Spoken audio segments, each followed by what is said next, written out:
Creator, may your spirit and guidance be in us as we work for the benefit of all our people, for peace and justice in our land, and for the constant recognition of the dignity and aspirations of those whom we serve. Amen.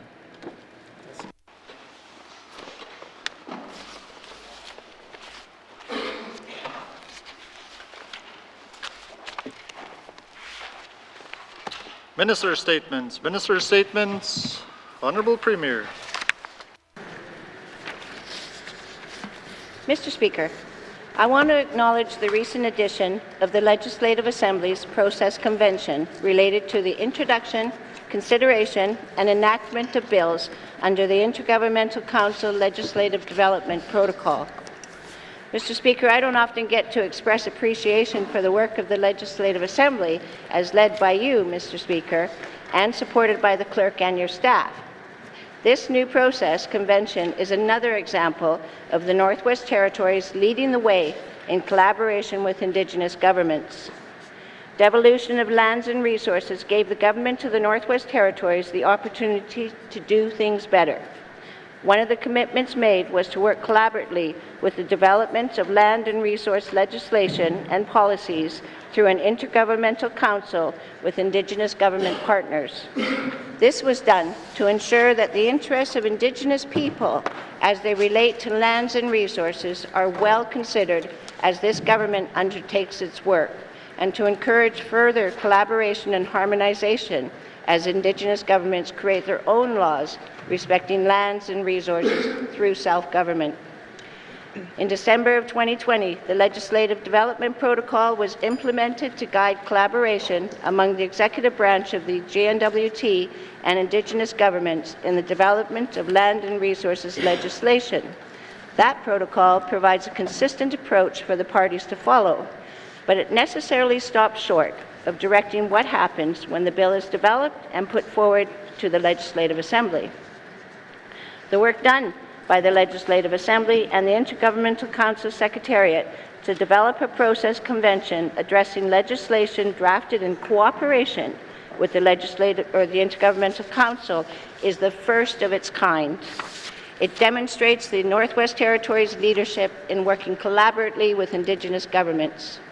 Mr. Speaker, I look forward to this process convention being utilized so that when lands and resource legislation is put before the Legislative Assembly, MLAs have the benefit of hearing directly from Indigenous governments.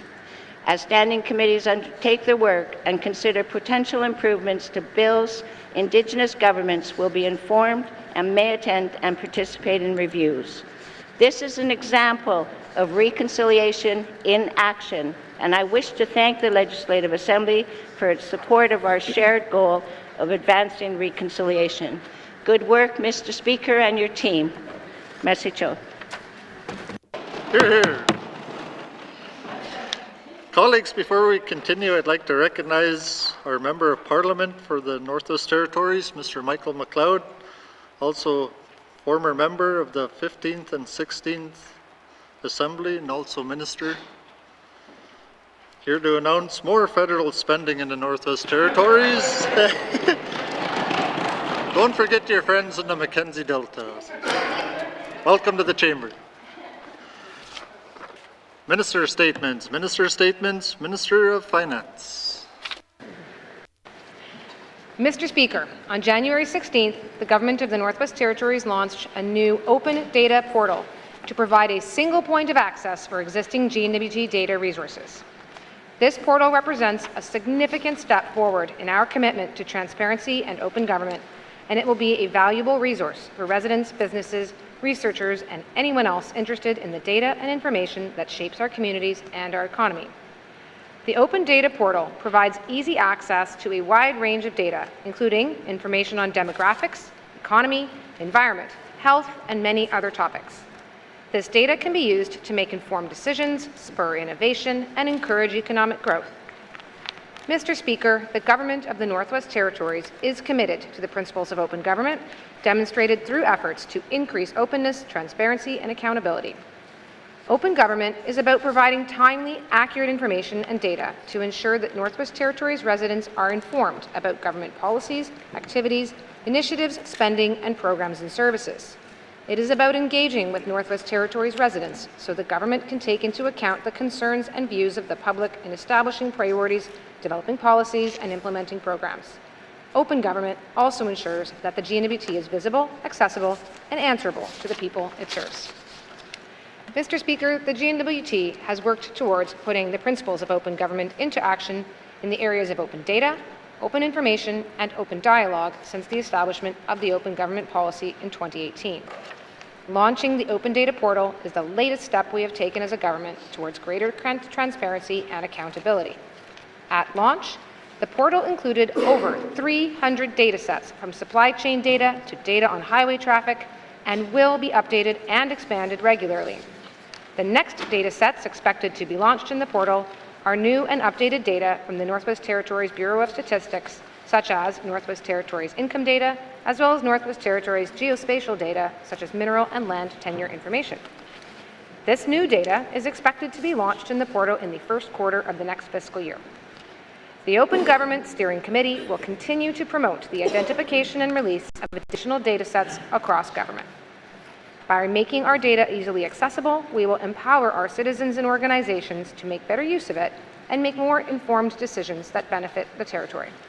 I encourage all residents, businesses, and territorial organizations to familiarize themselves with the Open Data Portal and all that it offers. Thank you, Mr. Speaker. Thank you, Minister. Minister statements. Minister statements. Minister responsible for infrastructure. Mr. Speaker, in 2018, the Government of the Northwest Territories released the 2030 Energy Strategy, our roadmap to supporting secure, affordable, and sustainable energy in the N.W.T. Guided by the energy strategy, the climate change strategic framework, and the G&W.T's mandate, we are working to increase the use of alternative and renewable energy and reduce the territory's greenhouse gas emissions. Mr. Speaker, as of 2020, the Northwest Territories' greenhouse gas emissions were 19% below 2005 levels. The reduction target we have committed to is 30% below 2005 levels by 2030, and we are on track to meet that target. However, we all know that much can and will change during the life of the energy strategy. Technologies improve, new ways of doing things emerge, new government policies cause shifts in how we produce and use energy. That is why the G&W.T and its partners have always taken an adaptive approach to the strategy. This allows us to take advantage of new technologies and opportunities as they rise. In December of last year, we released the 2022-2025 Energy Action Plan. The plan builds on the actions and initiatives of the previous plan and sets out what we plan to do over the next 3 years. What we plan to do is ambitious. We are going to invest $194 million to implement 68 actions and initiatives that advance 6 strategic objectives in the energy strategy. We expect this investment and the work outlined in the updated action plan will reduce greenhouse gas emissions by 51 kilotons by 2025.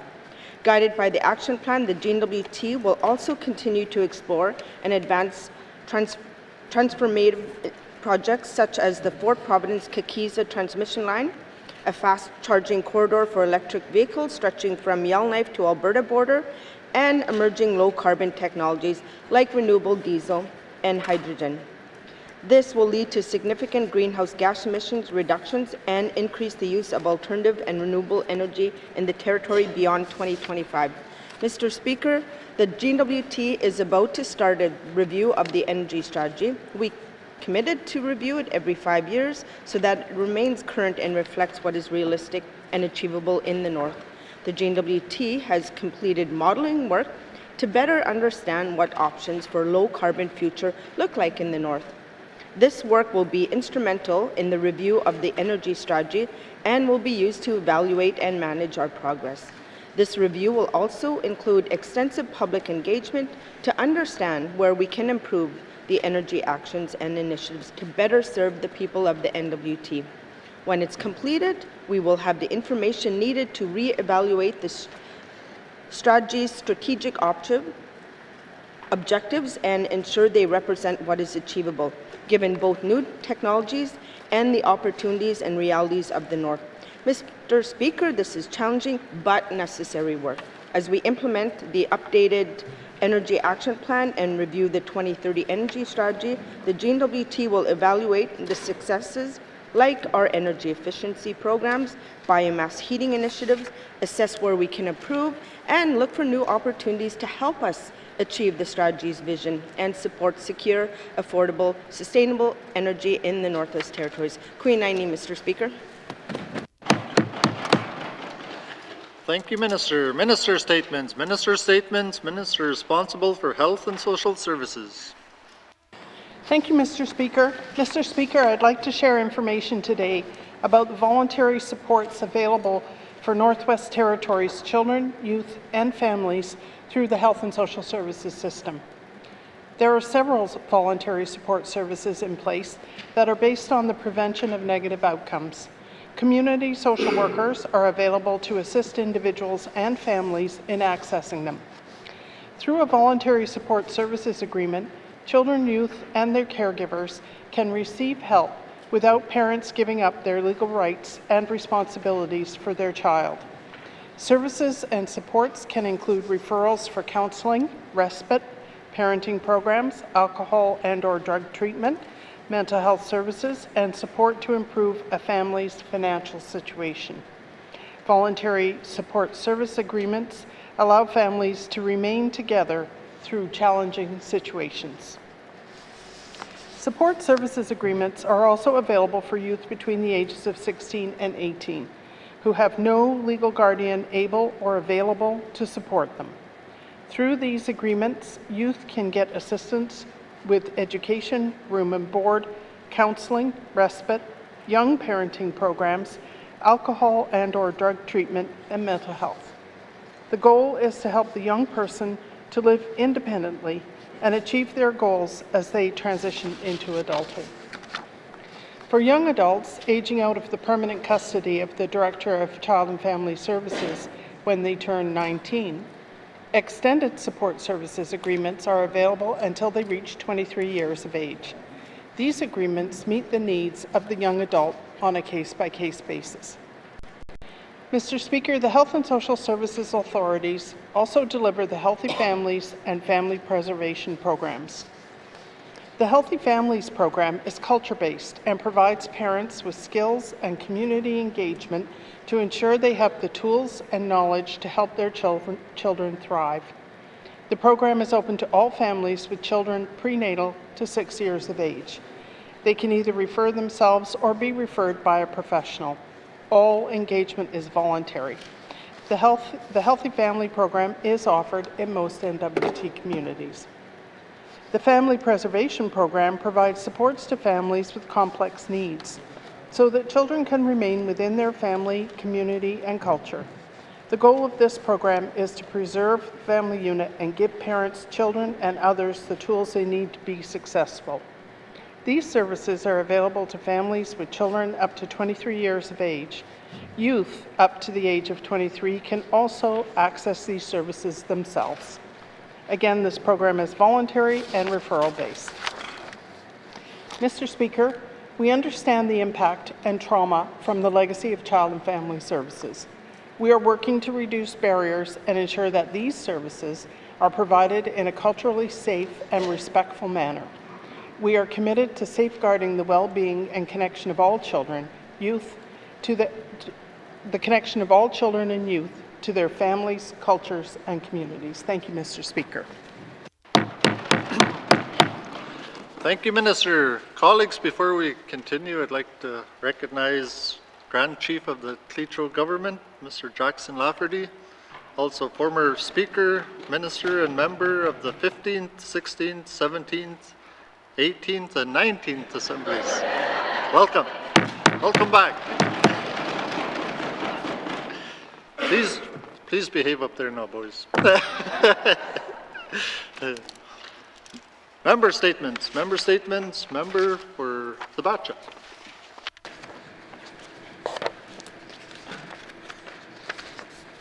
Mr. Speaker, Yesterday, as caucus chair, I was pleased to table a consensus government convention that clarifies how this Assembly will consider and pass land and resource legislation that has been in partnership with Indigenous governments in the N.W.T.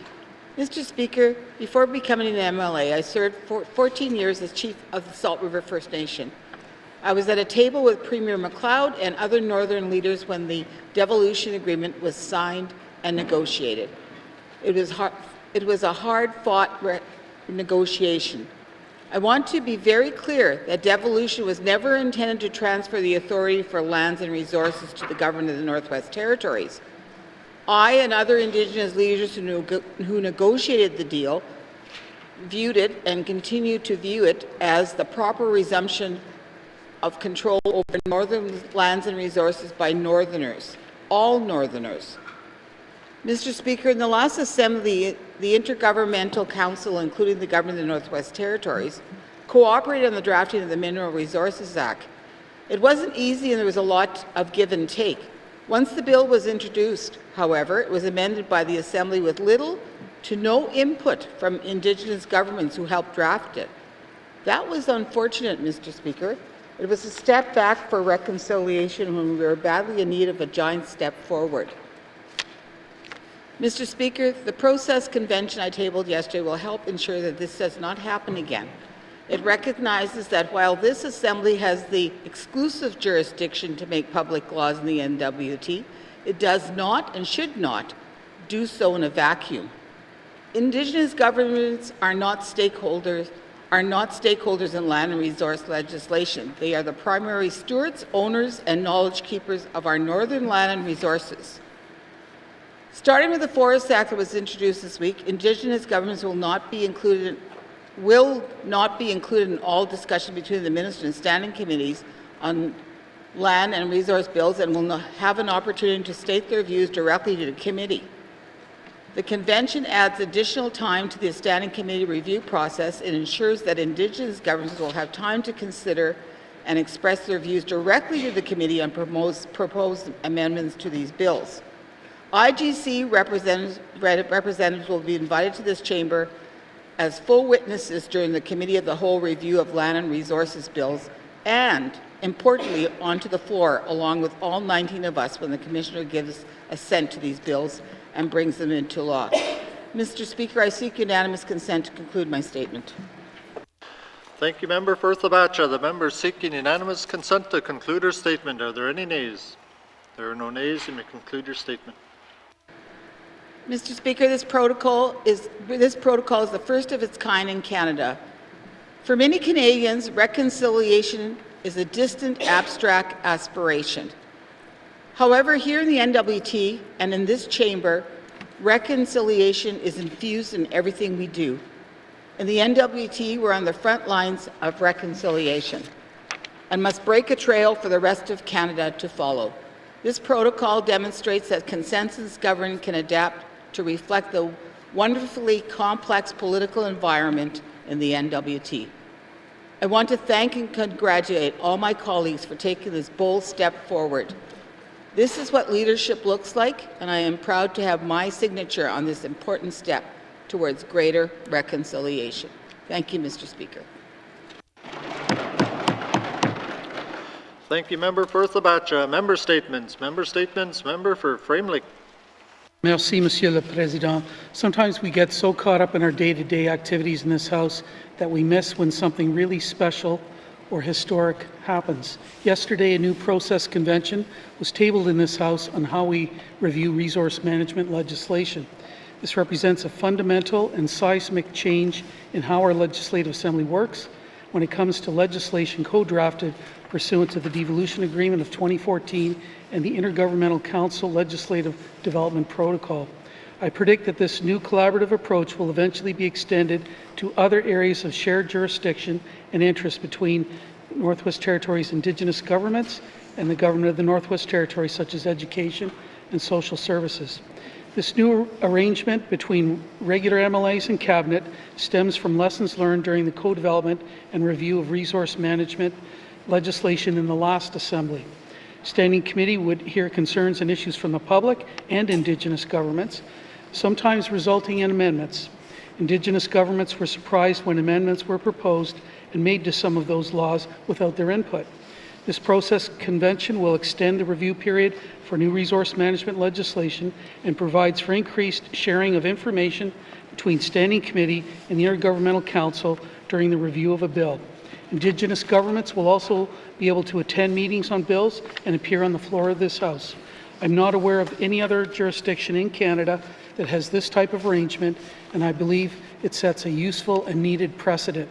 We will test drive this process with Bill 74, Forest Act.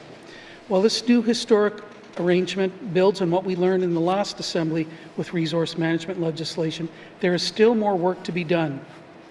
We need to find better ways to share information and engage those Indigenous governments that are not part of the Intergovernmental Council.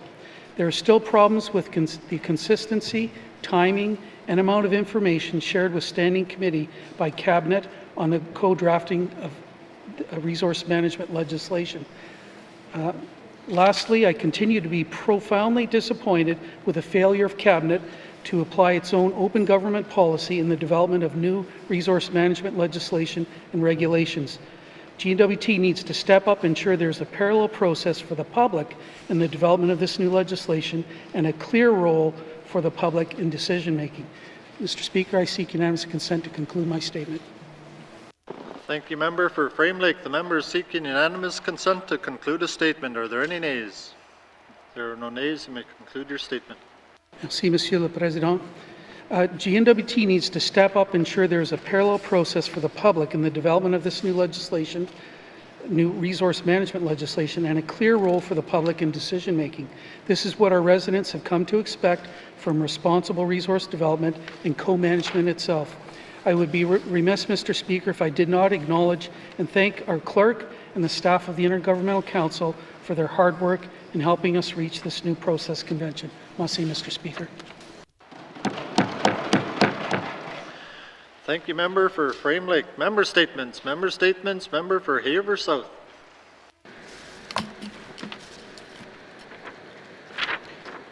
Blue skies and warmer weather. Mr. Speaker, it is the time of year for events meant to welcome warmer weather. Last week it was Kamba Carnival. Now in Hay River on the 17th to 19th is now time for Polar Pond hockey. Mr. Speaker, to bring this event together requires a lot of work from a lot of dedicated volunteers, along with sponsorships from a great number of local businesses. It means clearing massive amounts of snow off the river down by Fisherman's Wharf. Then it is on to laying out 10 rinks and preparing them for flooding. As all that is happening, a setup crew is installing Big Blue, which is a covered structure where food and beverages can be had while warming up between games. In the evening, Big Blue is a venue for live bands to entertain all into the early morning hours. Mr. Speaker, the events draw teams from throughout the N.W.T, Alberta, and Nunavut. There are 3 divisions which include ladies, open, and seniors. Playing hockey in this event is not only competitive and fun, but for those of us who knew nothing else but outdoor rinks when we were young, a long time ago, taking part in this event for but a moment brings us back to the time of our youth and the pure fun of hockey on an outdoor rink. Mr. Speaker, I welcome all of you to Hay River to either take part in the event, cheer on friends and family, or just enjoy the festivities. Thank you. Thank you, Member for Haver South. Member statements. Member statements. Member for Decho. Merci, Mr. Speaker. Mr. Speaker, I have spoken several times of my concerns with the Alberta tailings ponds and the toxic sludge contained within them. Tailings ponds are man-made open reservoirs the size of lakes that hold toxic waste from the oil extraction, and they contain arsenic, dissolved heavy metals, and hydrocarbons. These tailing ponds are large enough to be seen from space and are some of the biggest human-made structures on Earth. Mr. Speaker, many First Nations downstream from the Alberta tar sands tailings ponds have expressed time and time their concerns with the tailings ponds breaching their dikes. Unbeknownst to any First Nations, nor the government of the Northwest Territories, this is exactly what occurred in May 2022. This government only found out last week, and the information did not come from the Alberta government, nor the Alberta Premier. This information came from the affected First Nations near the tar sands tailings ponds in Alberta. Mr. Speaker, there's a story in the Edmonton Journal newspaper dated March 6, 2023, in which the Alberta Premier states not only her concern with the spill, but also state that Alberta had no obligation to notify the government of the Northwest Territories of the spill. Mr. Speaker, this is preposterous. In this day and age of supposed collaboration between the governments of a province and a territory, and the territory gets the rotten egg. Mr. Speaker, I will have questions not for the Minister of MACA, not for the Minister of ENR, not for the Minister of Lands, but for the Premier of the Northwest Territories and how she will stand up and defend our most precious resource, the water. Masi. Thank you, Member for Detroit. Member statements. Member statements. Member for Nivik Lakes. Thank you, Mr. Speaker. Mr. Speaker, public lands in the N.W.T is something that we all enjoy and have access to as Northerners and Canadians. We use these lands for a variety of reasons like recreation, travel, and often to just get closer to nature. These public lands are something that we all cherish. Public lands in my riding, and as well as my colleagues' ridings, are deeply connected to the culture of Indigenous people of the North.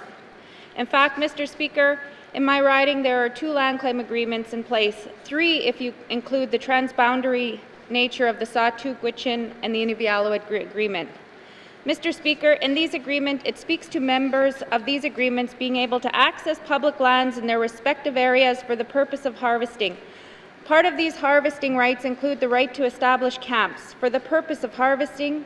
In the case of the Inuvialuit, for example, that agreement says that beneficiaries should not be charged fees for exercising their rights, like the establishment of camps under these leases. Mr. Speaker, I've had concerns raised to me by numerous people that they are being charged fees to exercise their right in the way of lease payments. In some cases, people have asked to surrender their lease and want to fall under rights designation. These leaseholders are told they need to remove everything from the land and inspect and done before they can surrender their lease, even though these may be rights-based camps and pass through generations, Mr. Speaker. In other instances, some people have been threatened to be taken to court or collections for non-payment. And in another case, full fees have been charged even though the land or most of it is gone because it eroded away by the mighty Mackenzie River, Mr. Speaker. And the structure was moved before they even received the bill. Mr. Speaker, today I will have questions for the Minister of Lands on why his department is charging fees to Indigenous people to exercise their right to establish camps, and if those fees go against the land claim agreements that we as N.W.T are party to, Mr. Speaker. I will also be asking the Minister to commit today to pausing all current Indigenous lease fees and collection actions under a more detailed review, can be done on this issue. Thank you, Mr. Speaker. Thank you, Member for Nivik Lakes. Member statements. Member statements. Member for Mumfui. Thank you, Mr. Speaker. Mr. Speaker, it is with great pleasure I would like to recognize the efforts from our Klitschko youth who are working to host the second N.W.T youth gathering with a big focus on wellness and Klitschko way of life. This event is a youth-led initiative for Klitschko youth ages 16 to 35 years old living in Canada. Young people have decided to gather again to share ideas, learn new information, engage in traditional activities, and network with various people and organizations. I applaud these young people for recognizing the need to come together to deal and address social issues young people face every day of their young life. This is a challenge. In many cases, it prohibits young people from moving forward. The need to come together is rewarding. It will help with healing and begin a new journey for the next generations. The N.W.T gathering will be held on March 20th to 24th, 2023 at Chief Jimmy Bruno School in Edsel. They are anticipating about 150 youth to be present at this event.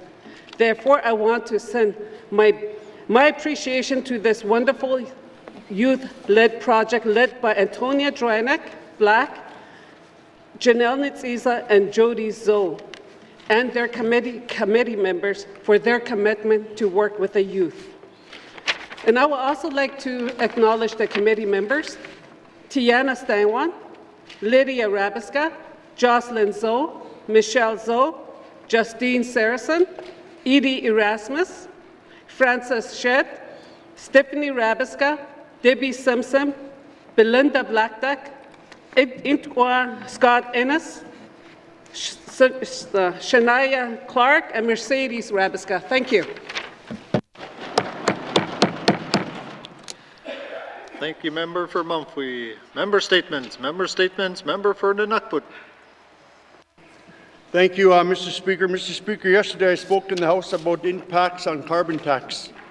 Carbon tax is going to increase the cost of living in the Northwest Territories, Mr. Speaker, in my riding by 17% on heating fuel, and every year after is 4 cents added on to that.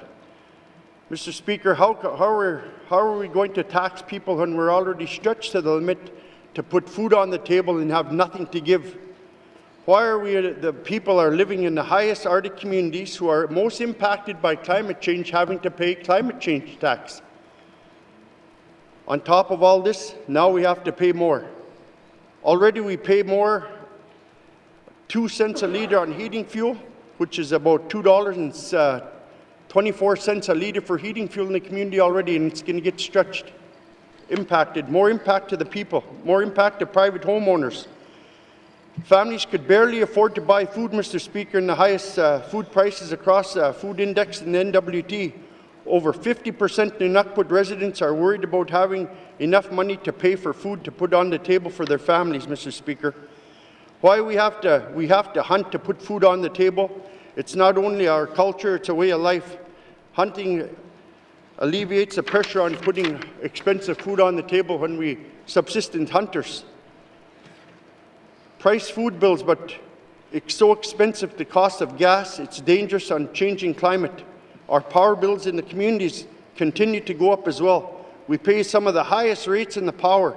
In Sax Harbor, it's $2.20 a kilowatt.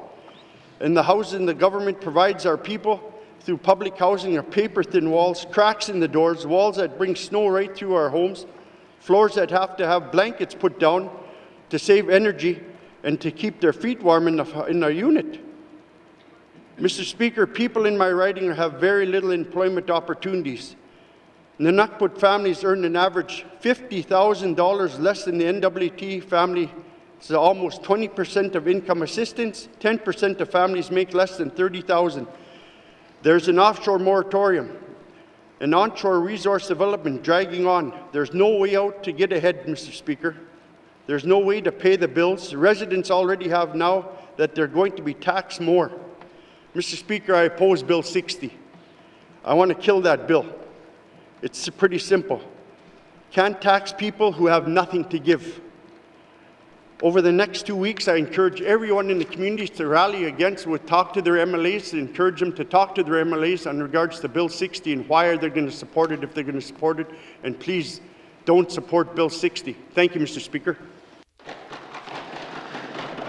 Thank you, Member for N.W.T. Member statements, member for Trinidad-Welleday. Thank you, Mr. Speaker.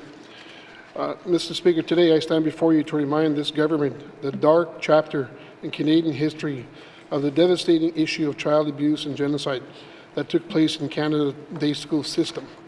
This systematic culture devastation committed against Indigenous people in our country for far too long. It is time for us to acknowledge the damage done and make amends to the atrocities committed. Our government is not innocent in this matter. The Federal Indian Day School and the Indian Federal Day School were transferred to the N.W.T. on April 1st, 1969, and the territorial government continued these programs until April 1st, 1996, for 27 years under the N.W.T. system. and the abuse continued throughout the N.W.T, including in the Trinidad riding of Dilo, Deda, Lutsake, and Ford Resolution. The discovery of the remains of hundreds of Indigenous children at a residential school across Canada is a stark reminder of the horrors that these children and their families suffered. The scars of this traumatic experience still runs deep. It is time for us to take action to help those affected to heal and move forward. The government of the Northwest Territories must step up and advocate for the victims of the day school system. It is their responsibility to ensure that the Indigenous children and their families receive compensation from the federal government resources for the abuse and harm they have endured after April 1st, 1969 to 1996.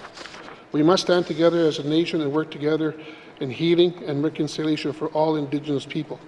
We need to ensure that all Indigenous people receive the care and support and resources needed to heal and recover from this.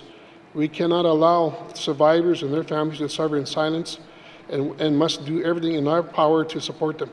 The government of Northwest Territories must take the lead in advocating for the victims of the day school system after April 1st, 1969 to April 1st, 1996, and ensure that they receive the compensation they deserve, similar to the federal day school compensation prior to 1969. Together, we can work together on a brighter future for all Indigenous people in Canada. Let's stand together and make a difference for the survivors and their families. I would have questions for the Premier, Carolyn Cochrane, at the appropriate time. Thank you, Mr. Speaker. Thank you, member for Trinidad-Welde. Member statements. Member for Great Slave. Thank you, Mr. Speaker. Mr. Speaker, my riding is unique in Yellowknife in that it consists mainly of residential homes and apartment buildings with a few exceptions. There is the Catholic Church and the City of Yellowknife's water treatment plant, as well as the N.W.T Geological Survey, Tega Lab, and Con Mine. And, Mr. Speaker, there is one school, Sir John Franklin High School. Sir John was first constructed in the 1960s, with additional phases added and renovations carried out over the years. The building is also home to the Northern Arts and Cultural Centre, or NAC, one of the few theatrical arts spaces in our capital. While operated by the Yellowknife School Board, YK1, Sir John is unique as the board does not own the asset. Rather, Mr. Speaker, YK1 maintains and operates the school under agreements with the N.W.T. This is likely due to the school being on the site of the former Acacho Hall Residential School, further complicating issues. When insurance costs escalated during the pandemic, an MOU was signed between the school boards and ECE for the N.W.T to insure the schools, easing some of their financial burden. In return, the boards agreed to maintain the schools to N.W.T standards. However, these standards are more stringent than their previous level of maintenance, and it is costing them money. Since 2019, there has been a 30% to 40% increase in material costs to maintain the operations of YK1's buildings. Sir John has a chronic leaking pipe that became an emergency around Christmas, and YK1 was left scrambling to find funds to pay for the patch job. Mr. Speaker, $1 million in maintenance is required for this leaking pipe alone. Who is going to pay for that? Will YK1 have to take it out of their programming budget to fix this issue in a building they don't even own? Additionally, $100,000 in upgrades is required for Sir John's internal phone system, a safety issue when inoperable. But there aren't any funds to pay for this either. In total, YK1 needs $1.4 million for the maintenance of their schools. The ECE minister said he would investigate this pre-COVID, but nothing has been done. Mr. Speaker, we need to support our schools and ensure that all children in the N.W.T have safe spaces in which to learn and play. It is their right, and I hope that the department will help out our school boards with their ongoing maintenance woes. If left on their own, programs will be cut and children will suffer. And Mr. Speaker, N.W.T children deserve better than that. Thank you. Thank you, member for Great Slave. Member statements. Member for Kamloops. Thank you, Mr. Speaker. Mr. Speaker, Canadians en masse are working to access health care. They are waiting for elective surgeries, access to specialist testing and treatment requirements of cancers, chronic disease, and STIs. and a surge in addiction and mental health support needs. In addition, special treatment programs like audiology, speech pathology, physiotherapy, and occupational therapy appointments put off over the pandemic further bottleneck our already fragile system. The catch-up, Mr. Speaker, will take years, and some national experts speculate that the Canadian healthcare system may never catch up under its status quo approach. Today, to help alleviate the pressures of our healthcare system, many Canadian jurisdictions expanded the scope of practice of pharmacists. And I say many, Mr. Speaker, not all, because it is all except the N.W.T. and Nunavut. This term brought minor amendments to the Pharmacy Act and a promise of more ambitious legislation, but with 5 sitting days left in this month, I am doubtful that I will see this promise realized. Mr. Speaker, I want to talk about 3 examples of what this really means. Pharmacists can't prescribe medications for simple things like smoking cessation, minor ailments or conditions like chronic UTIs, or adapt a prescription to suit the needs and reactions of a patient. From flu shots to routine immunizations and travel vaccines, pharmacies can't offer convenient access to injections. N.W.T. pharmacists have no injection authority. Beyond flu vaccines and COVID vaccines, a pharmacist can't even administer the medications they have handed to a patient. This means taking their medication, booking an appointment with primary care, and then having their medication injected by a nurse or physician, further straining our system. Patients can't work with pharmacists to sort out medication amounts or source alternatives. An example of this is a Parkinson's patient who worked for 2 years to stabilize their medication. The current system forced a harmful back and forth between a taxed locum-reliant system with zero continuity of care, rather than empowering managing prescriptions with the pharmacist. Mr. Speaker, this also causes a barrier to Indigenous residents covered by NIHB for things that should be easily accessible, like birth control, Tylenol, and diabetes devices like glucose test strips. With the current Act, residents need to request a prescription from a doctor and then go see a pharmacist to source these items. Canada's pharmacists are doing more for their patients than ever before, but they continue to be underutilized healthcare resource in the Northwest Territories. When they can't practice to their full scope, Mr. Speaker, it means that patients aren't receiving the best possible care and the system can't work to its full potential. Thank you. Thank you, member for Cam Lake. Member statements. Member statements. Member for Yellowknife North. Thank you, Mr. Speaker. This weekend is my least favorite day of the year, Mr. Speaker. And that's the day the clocks go forward. And Mr. Speaker, it's not just me who hates the time change. Every single year, the day after the time change, there's a spike in car accidents, Mr. Speaker. People hate the time change so much, they are crashing their cars in protest. Mr. Speaker, the day after the time change, the economy loses millions of dollars in economic productivity, and the Monday following time change is the #1 sick day consistently in the N.W.T, Mr. Speaker.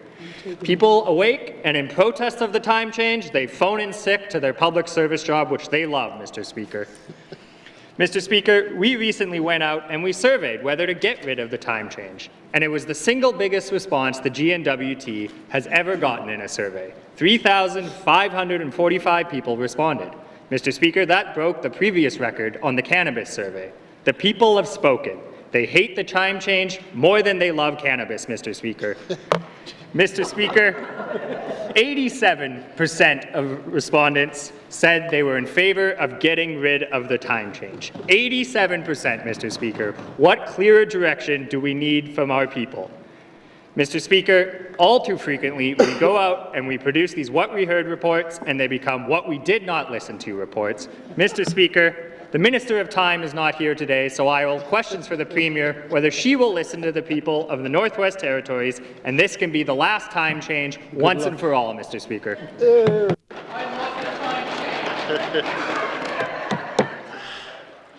Thank you, member for Yellowknife North. Member statements. Member statements. Member for Nahende.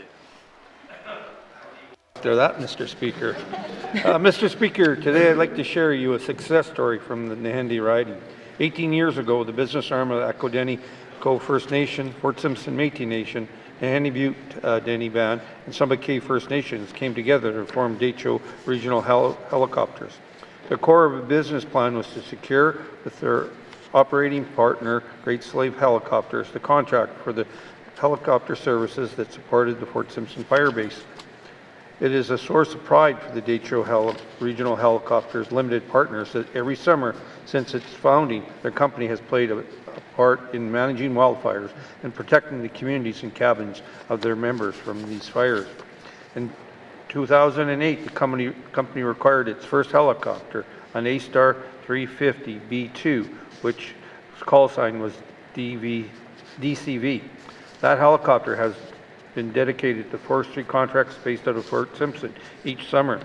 In 2010, the partnership extended to include the economic arms of the Little First Nation and Pitsakee First Nation. The expansion united all 7 First Nation and Métis nations in the Hendy region in the business. Their business model and their commitment to each of the 7 limited partners have contributed to this company's success. This past spring, Detroit Regional Helicopters acquired its second helicopter, an A-Star 350B3, named after the company with the call sign DRH. The helicopter, which you might have noticed flying around the city because it's bright orange, has already worked at Divik during drill moves outside of Yellowknife this past summer, supporting fire crews in the mining sector in Saskatchewan. As only 100% Indigenous-owned helicopter company in the territory, Detroit Regional Helicopters and its limited partners are committed to increasing Indigenous participation and leadership in the aviation industry. The company offered 3 different types of scholarships each year. In 2020, again in 2021, the company was pleased to award $30,000 to fixed wing or helicopter pilot scholarships to 2 students from Fort Simpson who are studying in the aviation management program at Subarctic Leadership Training College in Fort Smith. Detroit Regional Helicopters, which is looking forward to celebrating its 20th anniversary in 2020, is an Indigenous business success story. Please join me in congratulating. Thank you, Mr. Speaker. Thank you, Member for Nahende. Member statements. Member statements. Returns to oral questions. Returns to oral questions. Recognition of visitors in the gallery. Recognition of visitors in the gallery. Member for Nunavut. Thank you very much, Mr. Speaker. Mr. Speaker, I wish to wish Lillian Elias happy birthday today. She's our language interpreter. It's her 80th birthday. Kui Naini for all your hard work that you do here. I'd also like to recognize MP McLeod and Grand Chief Lafferty, who's joining me this afternoon to do a big announcement. Thank you, Mr. Speaker. Thank you, Member for Nunavut. Recognition of visitors in the gallery. Member for Yellowknife Centre. Mr. Speaker, I'd like to thank Brad Engie for coming to the Legislative Assembly today to observe our proceedings, and I'd like to say hello to a longtime friend, Kelly Ryder, who's here as well. Thank you. Thank you, Member for Yellowknife Centre. Recognition of visitors in the gallery. Member for Nunavut. Mr. Speaker, today I'd like to welcome Lieutenant Colonel Chris Uderson, Commanding Officer of 1st Canadian Ranger Patrol Group out of Yellowknife. I want to welcome him to the House and thank him for his service. And I want to welcome former colleagues of ours here in the House, Mr. Speaker. I really miss them. Jackson, Lafferty, Grand Chief, thank you for coming into the House. It's always good to see you. And our former colleague, Michael McLeod, MP, and thank you for all what you guys are doing for your people. And keep up the good work. And also, Mr. Speaker, I'd like to welcome Shelto Douglas in the House as well from Fort Smith.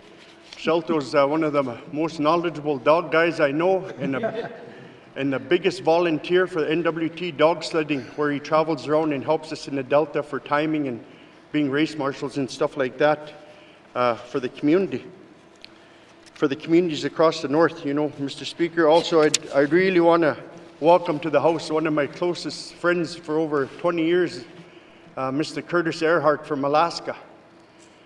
Curtis came, one of our friends got in a car accident, Mr. Speaker, Brent Beck. And he had nobody to care for his dogs. And Curtis drove 28 hours from Fairbanks, Alaska, on his own dime to come and help Brent train, and for upkeep of his dogs. And Curtis Curtis went above and beyond, for that, doing not only training now, then they got on the race circuit. So he went to Minnetonka, Minnesota, and they've been traveling around and doing the South Slave dog races. And I just really want to, thank Curtis for what he's done for Brent. And he'd do that for anybody. I know that. And I just want to thank him for what he's done. And just let it be known on that, it's not going unseen. And we thank him. Thank you, Mr. Speaker. Thank you. Thank you, member for the Nukput. Recognition of visitors in the gallery. Member for Trinidad-Welleday. Thank you, Mr. Speaker. I too would like to recognize Michael McLeod, our MP for the Northwest Territories. I'd like to say welcome. Also, I'd like to welcome Jackson Lafferty, the Grand Chief of the Clecho region. Mussy for being here. Also, I want to recognize Brad Inge. I think he's in the back. And also, I'd like to recognize Sholto Douglas, and thank you for being here. And also, I want to say thank you to, again, all the translators that are here as well, including Mayor Rose Sundberg, Jonas Lafferty, Tommy Yonka, Mark Casway, and our friends who have a happy birthday to them. Mussy, Mr. Speaker. Thank you, member for Trinidad-Welleday. Recognition of visitors in the gallery. Member for Decho. Mussy, Mr. Speaker. I too would like to recognize the Member of Parliament, Mr. Michael McLeod, and welcome him to the House. But this House is my house, so he's actually a constituent. And I'd also like to welcome back a former colleague, Mr. Jackson Lafferty, who's now the Grand Chief of the Clecho Nation. I'd like to congratulate him on that venture and hope him success in many fronts. And I'd also like to recognize Sholto Douglas, who's the Vice President of the N.W.T. Sled Dog Sports.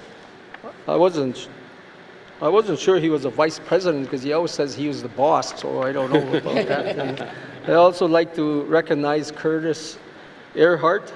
My colleague recognized him and advised where he was from and that he's racing with the Brent Beck racing team. And this weekend too, Fort Smith is hosting a sled dog racing weekend to their carnival. They have one of the largest pools around. We got 10 dog racing teams and an equal number, if not more, for the 6 dog racing. So I wish them all the luck this weekend in Fort Smith. Mussy. Thank you, member for Decho. Recognition of visitors in the gallery. Member for Great Slave. Thank you, Mr. Speaker. Well, I'm happy to see all our illustrious people in the galley. I want to recognize my page, Chelsea Sieben, who has been here for a couple weeks now. And I just say that after our time in COVID, when we didn't have the pages, it's really great to have them. And this group particularly seems to be really on top of the water glass filling. So thank you very much for that. And happy birthday to Lillian. Take care.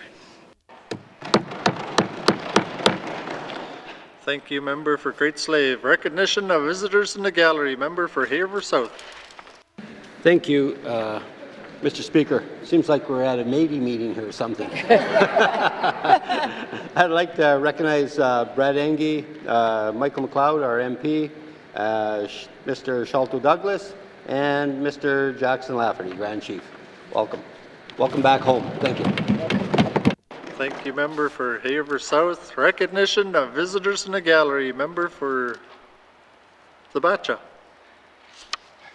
Thank you, Mr. Speaker. I too would like to recognize our MP for coming to visit us in this House, and welcome back to Fort Smith anytime he wants, because that's where he went to school in the early years. I used to serve him on the line.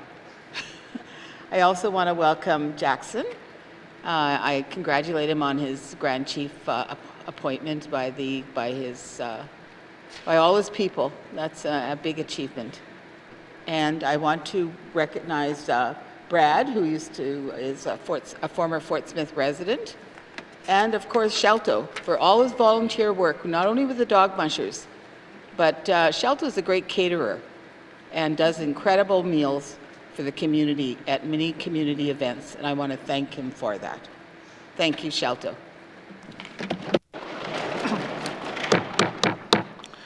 Thank you, Member for Thabacha. Recognition of visitors in the gallery. Member, Honourable Premier. Thank you, Mr. Speaker. I also want to recognize our MP, Michael McLeod, and Grand Chief Lafferty, two powerful leaders who are strong advocates for the people of the Northwest Territories, and I appreciate all the efforts that you do for us. I also want to recognize Brad Inge, who's a longtime personal family friend. Probably, I think you're older than I am. And of course, I want to recognize Range Lake Page, Morgan Miller. These are not only important to have in the Legislative Assembly, I'm hoping that many of these pages will become future leaders and carry on the work that we're doing today. Thank you, Mr. Speaker. Thank you. Thank you, Madam Premier. Recognition of visitors in the gallery. Member for Nahende. Mr. Speaker, I'd like to recognize one of the interpreters, Mary Jane Kazon, a resident from Fort Simpson. She does a great job, and I thank her for that. I guess I'm going to jump on the bandwagon here and recognize Michael McLeod, former boss. He was my minister way back when, so I thank him. I consider him a friend, mentor, and a sounding board in the work that we do for residents of the Northwest Territories. As well to Jackson Lafferty, a friend, mentor, colleague, sounding board, and now he's the Grand Chief. So welcome to our Assembly. Thank you, Mr. Speaker. Thank you, Member for Nahende. Recognition of visitors in the gallery. Member for Mumfree. Thank you, Mr. Speaker. Mr. Speaker, I would like to also acknowledge and recognize our Cleacho Grand Chief, Jackson Lafferty, in the audience. I am happy he moved on to be our Grand Chief, and I am grateful to be part of this 19th Legislative Assembly. So I am grateful he is our Grand Chief. And I would also like to recognize Michael McLeod in the audience and Shelto Douglas, who is originally from Bichako. So I would like to acknowledge and welcome Shelto Douglas as well. Thank you. Thank you, Member for Mumfree. Recognition of visitors in the gallery. Member for Sawtoo. Thank you, Mr. Speaker. I also would like to welcome MP McLeod as well and Cleacho Grand Chief Jackson Lafferty. And I'd also like to recognize the Sawtoo interpreters as well, Sarah Cleary and Teresa Echinelli. And also the pages from the Sawtoo as well, Kobe Campbell Modest and Aidan Widow. Thank you for all your work this week as well too. And also happy birthday to Lillian Elias and hello to Shelto Douglas. Masi. Thank you, Member for Sawtoo. Recognition of visitors in the gallery. Member for Frame Lake. Merci, Monsieur le Président. I think we actually have a rule that we're not only supposed to acknowledge folks that are in our riding, and I'm not going to pile it on just this one time. We'll follow the rules, but I acknowledge there's lots of friends in the house today. I do want to recognize a page, Jada Deutschman. I haven't met Jada yet, but I think I know her mom and dad. They're great vegetable growers. They got a greenhouse and so on, and I really appreciate the work that all the pages do for us in this house. Merci, Mr. Speaker. Thank you, Member for Frame Lake. Recognition of visitors in the gallery. Recognition of visitors in the gallery. Once again, welcome Mr. Lafferty, Grand Chief, former member, and also Michael McLeod. Just like to actually, colleagues, a lot of times we don't get a chance to thank people until it's too late, but a lot of people don't know, but 12 years ago in August, Michael and also R.C. McLeod encouraged me to run in before the 17th Assembly there. And, the jury's still out on that one, but no, I'm just kidding. But I'd just like to thank him and also Robert McLeod. But that wouldn't have happened without my constituents. But, it meant a lot to have those encouraging words. And, a lot of times we might not have the confidence to, take on a role such as this, but, with encouraging words and also the support of our constituents, we could do anything. And just like to take the time to thank both of them. Also Jackson, had a lot of fun in the 17th and 18th assemblies with them, and also part of the 19th, but Just like to wish you all well in your leadership endeavors and keep up the good work. Also, if we've missed anyone in the gallery today, welcome to the chamber, and I hope you're enjoying the proceedings. It is always nice to see people in the gallery. Merci. Recognition of visitors in the gallery. Recognition of visitors in the gallery. Acknowledgements. Acknowledgements. Oral questions. Oral questions. Member for Yellowknife Center, or Yellowknife North, sorry. Thank you, Mr. Speaker. Is the Premier going to listen to the people of the Northwest Territories and get rid of the time change? Thank you, member for Yellowknife North. Honourable Premier. Thank you, Mr. Speaker. I do know that it's with the Department of Justice. I know that the Minister is looking into this. There was a survey done. There was a lot of comments. I think that the member is right. It's important we listen to the people. I also heard the one MLA say that he doesn't agree with it, so I hear that. I do think that it's an important question, and I do think that I do know that the Minister is looking into it right at this point. So I have my own personal opinions, but I'm here to support the N.W.T, and I will support the Minister. Thank you, Mr. Speaker. Thank you, Madam Premier. Oral questions, member for Yellowknife North. Merci, Monsieur le Président. I know the Minister of the Environment and Natural Resources just got off an interesting phone call with the Alberta Environment Minister, and I'm just wondering if he might be able to provide an update to the House on that conversation. Merci, Mr. Speaker. Thank you, member for Frame Lake, Minister responsible for Environment and Natural Resources. Mr. Speaker, Mr. Speaker, I did take some notes from that meeting, so I'm just going to read them here. Mr. Speaker, we spoke about the importance of sharing water, or our shared water, to the N.W.T residents and the communities. We talked about some of the concerns that residents and the communities have been downstream of the oil sands. We spoke about the importance of honoring the commitment of bilateral water management agreement. We also spoke about the critical importance of being notified about development that might affect the ecological integrity of our water share. And we spoke about the importance of transparency, information sharing, and the continued need for robust monitoring that is essential for building public trust. Thank you, Mr. Speaker. Thank you, Minister. Oral questions, member for Frame Lake. Merci, Monsieur le Président. I want to thank the Minister for that, keeping notes and giving us the update. I'm just wondering if you can tell us whether there was any acknowledgement of non-compliance with the Transboundary Water Agreement or an apology. Merci, Mr. Speaker. Thank you, member for Frame Lake, Minister responsible for ENR. Thank you, Mr. Speaker. Mr. Speaker, I can advise you that the Alberta Minister recognized that there was a failure to communicate on the issue. There was a lot of finger pointing through this whole process, and I can tell you she just found out this February. So she was similar into the same boat as us there. We talked about working together to improve how we implement the Transboundary Agreement. Again, it's about the wording and that, so we've made that commitment to do that. And we've also committed to have a face-to-face meeting sometime in April, whether it's the 13th or 18th. We're just working on that. Thank you, Mr. Speaker. Thank you, Minister. Oral questions, member for Frame Lake. Merci, Monsieur le Président. I want to thank the Minister for that. I think it was yesterday, maybe it was the day before. I raised the issue of public engagement on the development of any new tailings discharge regulations. We've hired consultants. They give us reports. All of that is secret. We don't know what's being said behind closed doors. I know that's a trigger word, but I'm just wondering, Mr. Speaker, if this issue of public engagement in the development of these discharge regulations was raised with the Minister in Alberta during the call. Merci, Mr. Speaker.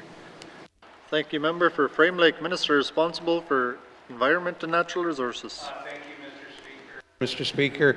I took the heed from the members on the other side during our business plan and that, and I did bring it forth to raise the concerns with her about the House that development regulations for the release of oil sand tailings need to be transparent and public, and we need to be engaged moving forward. Thank you, Mr. Speaker. Thank you, Minister. Oral questions. Final supplementary member for Framley.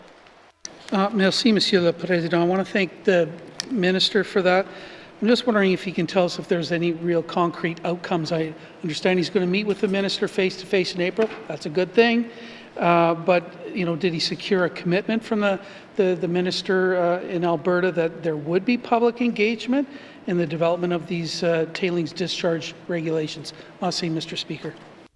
Thank you, member for Frame Lake. Minister responsible for ENR. Thank you, Mr. Speaker. Mr. Speaker, the first thing is we made the commitment to do the face-to-face meeting. That's the important part of it.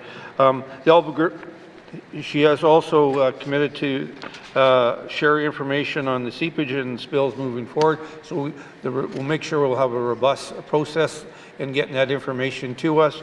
They also agreed that the dispute resolution provision of our bilateral agreement is the right tool to resolve the matter and set a plan to avoid this kind of incident in the future. So we're doing a dispute mechanism. She has agreed to that. She's looking forward to enhancing the transboundary agreement. She sees some hiccups there that we have addressed, and we're moving forward on that. So she's made a commitment. I'm looking forward to the meeting with her in April. Thank you, Mr. Speaker. Thank you, Minister. Oral questions. Oral questions. Member for Detroit. Mr. Speaker. Mr. Speaker, my questions are related to my member's statement on the recent findings of a tailings ponds breach at the Alberta tar sands projects. This may well be a common occurrence until there is no more fresh water to drink, no protection of our wildlife, and our precious marine ecological systems to survive. Well, Madam Premier, can you apprise this House as to what actions you will take to rectify this situation of non-conformity of the sharing of information by the Alberta government? Merci. Thank you, member for Detroit. Honourable Premier. Thank you, Mr. Speaker. I do agree with the member, and in fact, I think all of us probably agree with the member in that water is life. It's important that we make sure that the water that comes into the Northwest Territories is clean. We have a transboundary agreement with the government to the north of Alberta that they are obligated to notify us. I know that the minister is actively on this. He, as stated earlier in the questions that were just asked, he is in the dispute meeting with the minister in April. I believe he's already had phone calls, many phone calls, and I do know that they are beginning the dispute resolution process. If that does not go okay, then I am prepared as the Premier to bring it directly to the Premier of Alberta. This is not okay, and this has to be addressed. Thank you, Mr. Speaker. Thank you, Madam Premier. Oral questions. Member for Detroit. Merci, Mr. Speaker, and merci to the Premier for that information. It has never been okay since the beginning of the tailings ponds. The issue has never been okay there, yet we've been sending a minister to do the big leaders' jobs to address this issue, and I kind of don't like that she's downplaying it and passing it off to the ministers. Mr. Speaker, the position of Premier holds the highest power in this Legislative Assembly, and to stand strong on behalf of the residents of the Northwest Territories, as this case may well be, can the Premier extend an invitation to the Alberta Premier to come and meet with the Indigenous leadership of the Northwest Territories to hear their concerns with the tailings ponds and the protection of our waters? Merci. Thank you, member for Detroit. Madam Premier.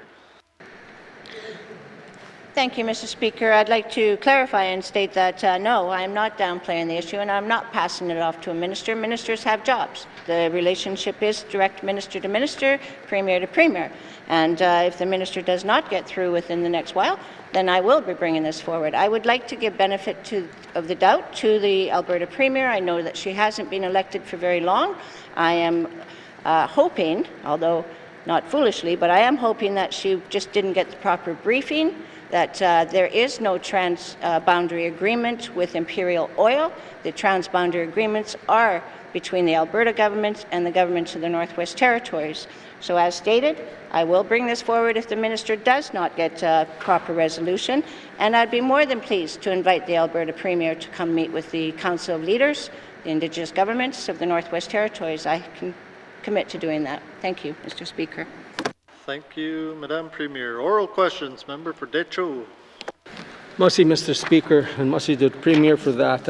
It's very imperative that, I want to reiterate that we need, as you're the Premier of the Northwest Territories, you're our biggest leader in this government, you need to engage the Alberta Premier, who's never met the Indigenous people of the Northwest Territories, and we need to extend that invitation.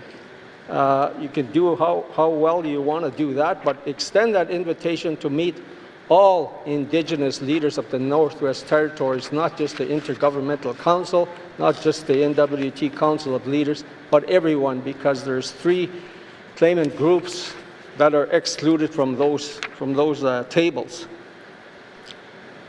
Mr. Speaker, the Premier of Alberta mentions a 2015 agreement in which the Alberta government does not need to inform the government of the Northwest Territories of any spills or leaks, because the leaks from the tailings ponds do not reach the tributaries nor our drinking water. Yeah, well, tell that to the residents of the Northwest Territories. Tell that to the people of Fort Chipewyan who have been fighting the Alberta government for decades with no success. Mr. Speaker, will the Premier approach the Alberta Premier to have frank discussions in redrafting the agreement to honour the voices of our First Nations people in the ultimate protection of our waters? Merci. Madam Premier. Thank you, Mr. Speaker. As stated before, I have no problem. In fact, I think it's a good idea to invite the Alberta Premier to come to the Northwest Territories to meet with our Indigenous government leaders. Another clarification, Mr. Speaker, the Intergovernmental Council does have some members that didn't sign on to devolution that are excluded. The Council of Leaders includes all Indigenous governments. Some don't attend, but they're more than welcome. If there's any groups that are not part of that the member feels that should be invited, then I'm more than willing to listen to the member and invite those members as well to that. So yes, Mr. Speaker, I do think it's important that these conversations happen. It's not only important, it's critical. And both the minister is working diligently on this, and if there's no satisfaction, then I will be addressing it further. This cannot be acceptable to any of us. Thank you, Mr. Speaker. Thank you, Madam Premier. Oral questions, member for Great Slave. Thank you, Mr. Speaker. My questions are for the Minister of Infrastructure. It's my understanding that this week alone, there have been 2 incidents on the exorbitantly overpriced Prohibition Creek Access Road, including the rollover of a tractor-trailer vehicle. This is also the same contractor who cut the fiber optic line in January. Can the minister provide this House with information on what is happening on this project? Thank you. Thank you, member for Great Slave. Minister responsible for infrastructure. Thank you, Mr. Speaker. Mr. Speaker, the member is correct. There was an accident. We have workers' compensation looking into the matter. That's where we're at right now. Thank you. Thank you, Minister. Oral questions, member for Great Slave. Thank you, Mr. Speaker. That's great that WSCC is looking into it. However, I'm wondering what the minister and her department is doing. Does the department have an inspector out on this project regularly ensuring that safety protocols are being followed? Thank you. Thank you, member for Great Slave. Minister responsible for infrastructure. Thank you very much, Mr. Speaker. Mr. Speaker, as I mentioned, this is under investigation by the workers' WSCC, so it's really hard for me to comment at this time. Thank you, Mr. Speaker. Thank you, Minister. Oral questions, member for Great Slave. Thank you, Mr. Speaker. I don't really understand why the minister can't answer about whether or not there is an employee from the Department of Infrastructure that has been out inspecting and watching this project for the last 2 months, given especially the fact that they cut the fiber optic line. And I still have not seen the locator reports from that time that I asked for ages ago. Thank you. Thank you, Member for Great Slave. Minister responsible for infrastructure. Thank you very much, Mr. Speaker. So I do want to first talk about the traffic accident that happened at the Prohibition Creek. So I do want to say that no one was seriously injured at either incident, and we take health and safety very seriously, Mr. Speaker. So the department is undertaking investigation at the contractor's site, including review of the contractor's health and safety plan, as well as the traffic control plan. Thank you, Mr. Speaker. Thank you, Minister. Final supplementary, Member for Great Slave. Thank you, Mr. Speaker. So, Mr. Speaker, is it safe to say then that this project has been shut down? And if so, how much is this going to cost us? What penalties have been built into this contract to ensure that these costs are not borne by the people of the Northwest Territories? Thank you, Mr. Speaker. Thank you, Member for Great Slave. Minister responsible for infrastructure.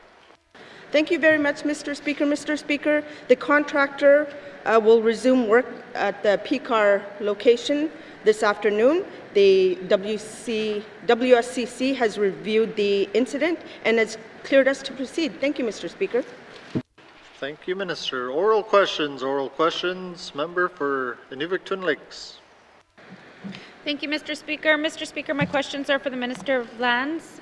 Can the Minister inform this House on what a rights-based cabin is, as this term is something that his department has continued to use? Thank you, Mr. Speaker. Thank you, Member for Inuvik-Twin Lakes. Minister responsible for lands. First of all, I'd like to thank the member for the question. We've had this conversation numerous times, so I can tell the people in the Northwest Territory she's doing her due diligence and trying to get this information out there. The department is working with the Indigenous governments and Indigenous organizations to distinguish potential rights-based cabins from unauthorized occupancy and to develop an approach to manage the rights-based cabins on public land. The department will continue the discussions with Indigenous governments and Indigenous organizations that want to enhance or engage with us on this work. The engagement started in February and will conclude in August of 2023. Thank you, Mr. Speaker. Thank you, Minister. Oral questions. Member for Inuvik-Twin Lakes. Thank you, Mr. Speaker. Can the Minister why does the N.W.T charge fees for leases to Indigenous people to exercise their right to establish camps on public lands, as those camps are directly linked to harvesting? Thank you, Mr. Speaker. Thank you, Member for Inuvik-Twin Lakes. Minister responsible for lands. Thank you, Mr. Speaker. Mr. Speaker, the department regulates validation and pricing for all public lands. Leases are required where exclusive use of public land is required. Lease rents are charged to have exclusive usage. Indigenous people are encouraged to self-identify with the Department of Lands that they are rights-based land users and within their traditional area if they wish to maintain a camp or a cabin on public land without tenure. Some Indigenous people prefer to maintain tenure for the benefit associated with such things as exclusive use, being able to sell the improvements and interest in the land or leave it to someone else in the estate. Thank you, Mr. Speaker. Thank you, Minister. Oral questions. Member for Inuvik-Twin Lakes. Thank you, Mr. Speaker, and I thank the Minister for that. You know, I think what he's saying is something that might affect down here, but when I speak to my region, you know, is it the N.W.T position that charging fees to Indigenous people for establishing camps is consistent with land claim and treaty rights? Because in my member statement, Mr. Speaker, I did state in the IFA, leases for fees, any type of fees that go along with harvesting there should be no fees. Thank you, Mr. Speaker. Thank you, Member for Inuvik-Twin Lakes. Minister responsible for lands. Thank you. And again, I appreciate the member's passion on this, and we've had this conversation numerous times. Any land claims or treaty rights establish the process for use of public land, and the N.W.T follows that claim. So that is our process, and we've been following that. Thank you, Mr. Speaker. Thank you, Minister. Final supplementary. Member for Inuvik-Twin Lakes. Thank you, Mr. Speaker. Mr. Speaker, this government has done some great work. Education for Indigenous people. Education has, eliminated semesters. They can go to school longer. The affirmative action is going out, being reviewed for Indigenous employment. So can this minister commit to pausing all lease fees and collection actions against Indigenous people until a full legal review can be done on this issue? Because I know, Mr. Speaker, in my region, I spoke to even one of the leaders today, and this is not happening. We're not listening, and so this needs to stop until there's a good legal review. So will this minister commit to that? Thank you. Thank you, member for Nivik Twin Lakes. Minister responsible for lands. Thank you, Mr. Speaker. Mr. Speaker, stated earlier, we have several processes underway working with Indigenous government, including regulations for the Public Land Act. Until those processes are completed, N.W.T will continue to lease land in accordance with our Act and regulations. Thank you, Mr. Speaker. Thank you, Minister. Oral questions. Oral questions. Member for Tunaday-Wilday. Thank you, Mr. Speaker. All-day schools and residential schools were transferred to the N.W.T on April 1st, 1969. During the 1969 school year, there were 10,291 students, 541 teachers in the Northwest Territories, including Nunavut. This jurisdiction change did not result in change in management, and the Catholic Church and the Anglican Church continued to operate each school year under a contract, and their intentions remained the same: the extinguishment of the culture and traditional way of life of Indigenous people. The federal government has acknowledged this harm for students prior to 1969 and provided compensation from anywhere from $10,000 to $200,000. This compensation should be identical after 1969. Mr. Speaker, I want to ask the question to the Premier of the Northwest Territories, and I brought this to her attention a couple of times already, and I just want to ask, what steps has the Premier taken to address the N.W.T's role in the day school program to make amends for the harms done and compensate for survivors after 1969? Thank you. Thank you, member for Tunaday-Wilday. Honourable Premier. Thank you, Mr. Speaker. Mr. Speaker, the N.W.T is not a party to the class action suits that are going on with the federal government. Therefore, we don't have a direct role in the litigation that's happening. However, ECE has worked with students who have come forward to get their historical records. We've also provided letters of support for students that might have missing or incorrect personal information. And I do encourage that any residential school survivor that to visit the indiandayschools.com to find more information on what's happening with these class actions. Thank you, Mr. Speaker. Thank you, Madam Premier. Oral questions. Member for Tunaday-Wilday. Yeah. Thank you, Mr. Speaker. The territorial government was born in 1967. 2 years later, the Indian Federal Day School of Canada transferred that responsibility to the N.W.T. And I understand that what the Premier is saying, that the N.W.T is not part of the federal class action lawsuit prior to 1969. But after 1969, the abuse continued to happen to this day.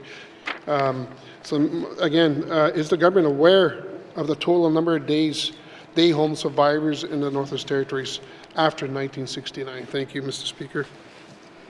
Thank you, member for Tunaday-Wilday. Madam Premier.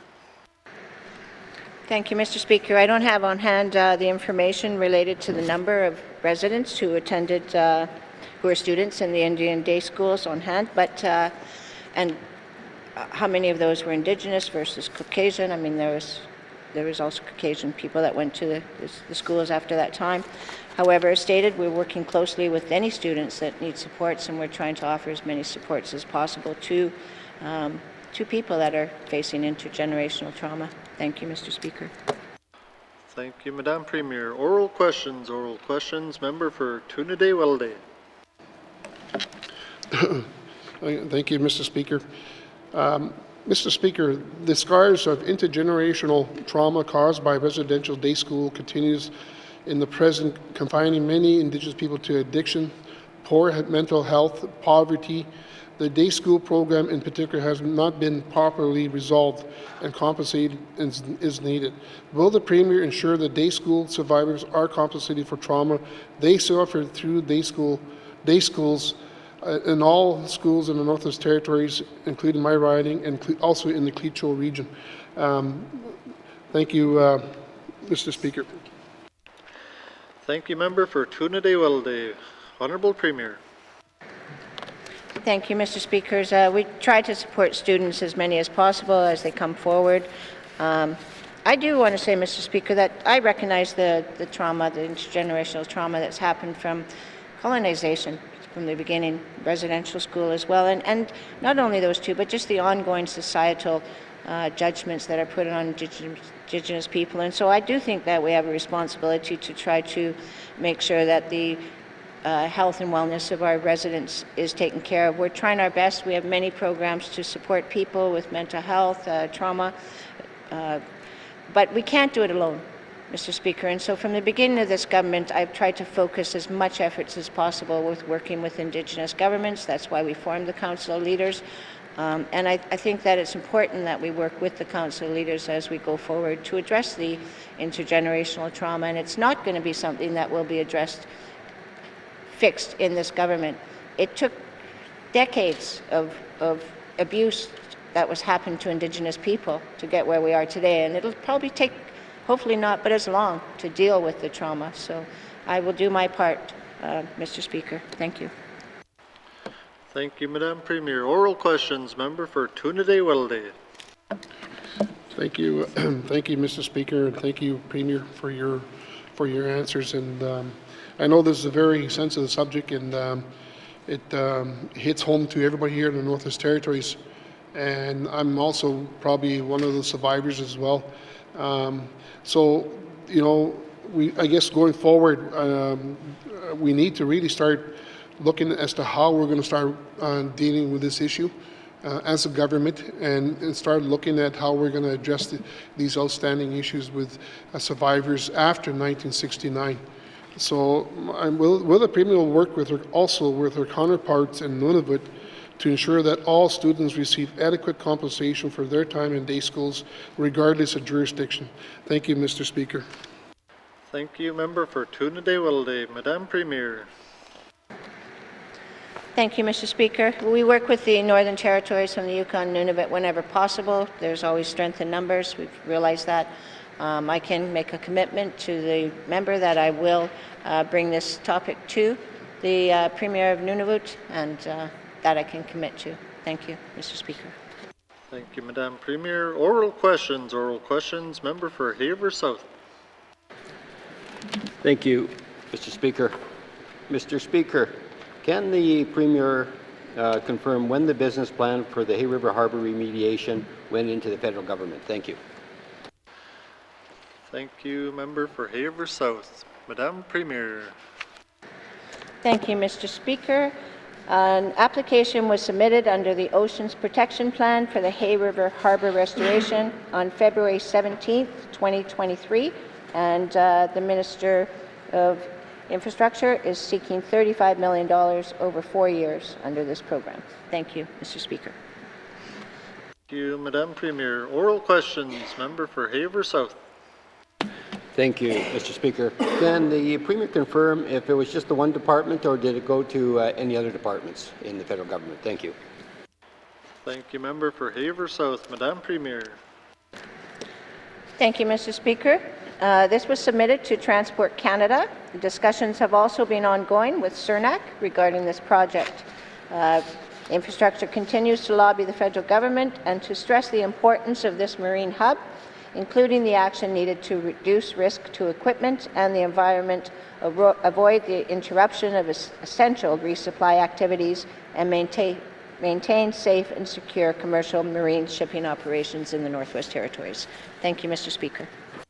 Thank you, Madam Premier. Oral questions, member for Toonaday-Welde. Oh, sorry. Haver South. Thank you, Mr. Speaker. I just got to run over and get his questions. Mr. Speaker, can the Premier confirm if any support for the application is requested from communities, Indigenous governments, businesses, or industry who rely on the services of MTS? Thank you. Thank you, member for Haver South. Madame Premier. Thank you, Mr. Speaker. I'd be okay if you ran over and got the questions because I got the answers from the Minister of Infrastructure. So, yes, we have requested letters of support from several groups to attach to the application. We're still able to accept any letters of support. If any other groups want to extend their support for our funding application, it impacts a lot of people. And so the more letters of support we have, the more likely that we'll be successful in our lobbying. Thank you, Mr. Speaker. Thank you, Madame Premier. Final supplementary, member for Haver South. Thank you, Mr. Speaker. I was hoping that when I saw Mr. McLeod up in the audience there that he actually had a check for this project, but I see he ran away. Mr. Speaker, has the application for permits required to remove silt from the channel and harbour been submitted for approval? And if so, when can we expect to hear a response or approval for that? Thank you. Thank you, member for Haver South. Madame Premier. Thank you, Mr. Speaker. The Department of Infrastructure is in the engagement process right now and expected to submit the applications at the end of March. They're also in the process of engaging the federal government for funding support while the work proceeds on the regulation and permitting. Thank you, Mr. Speaker. Thank you, Madame Premier. Oral questions, written questions,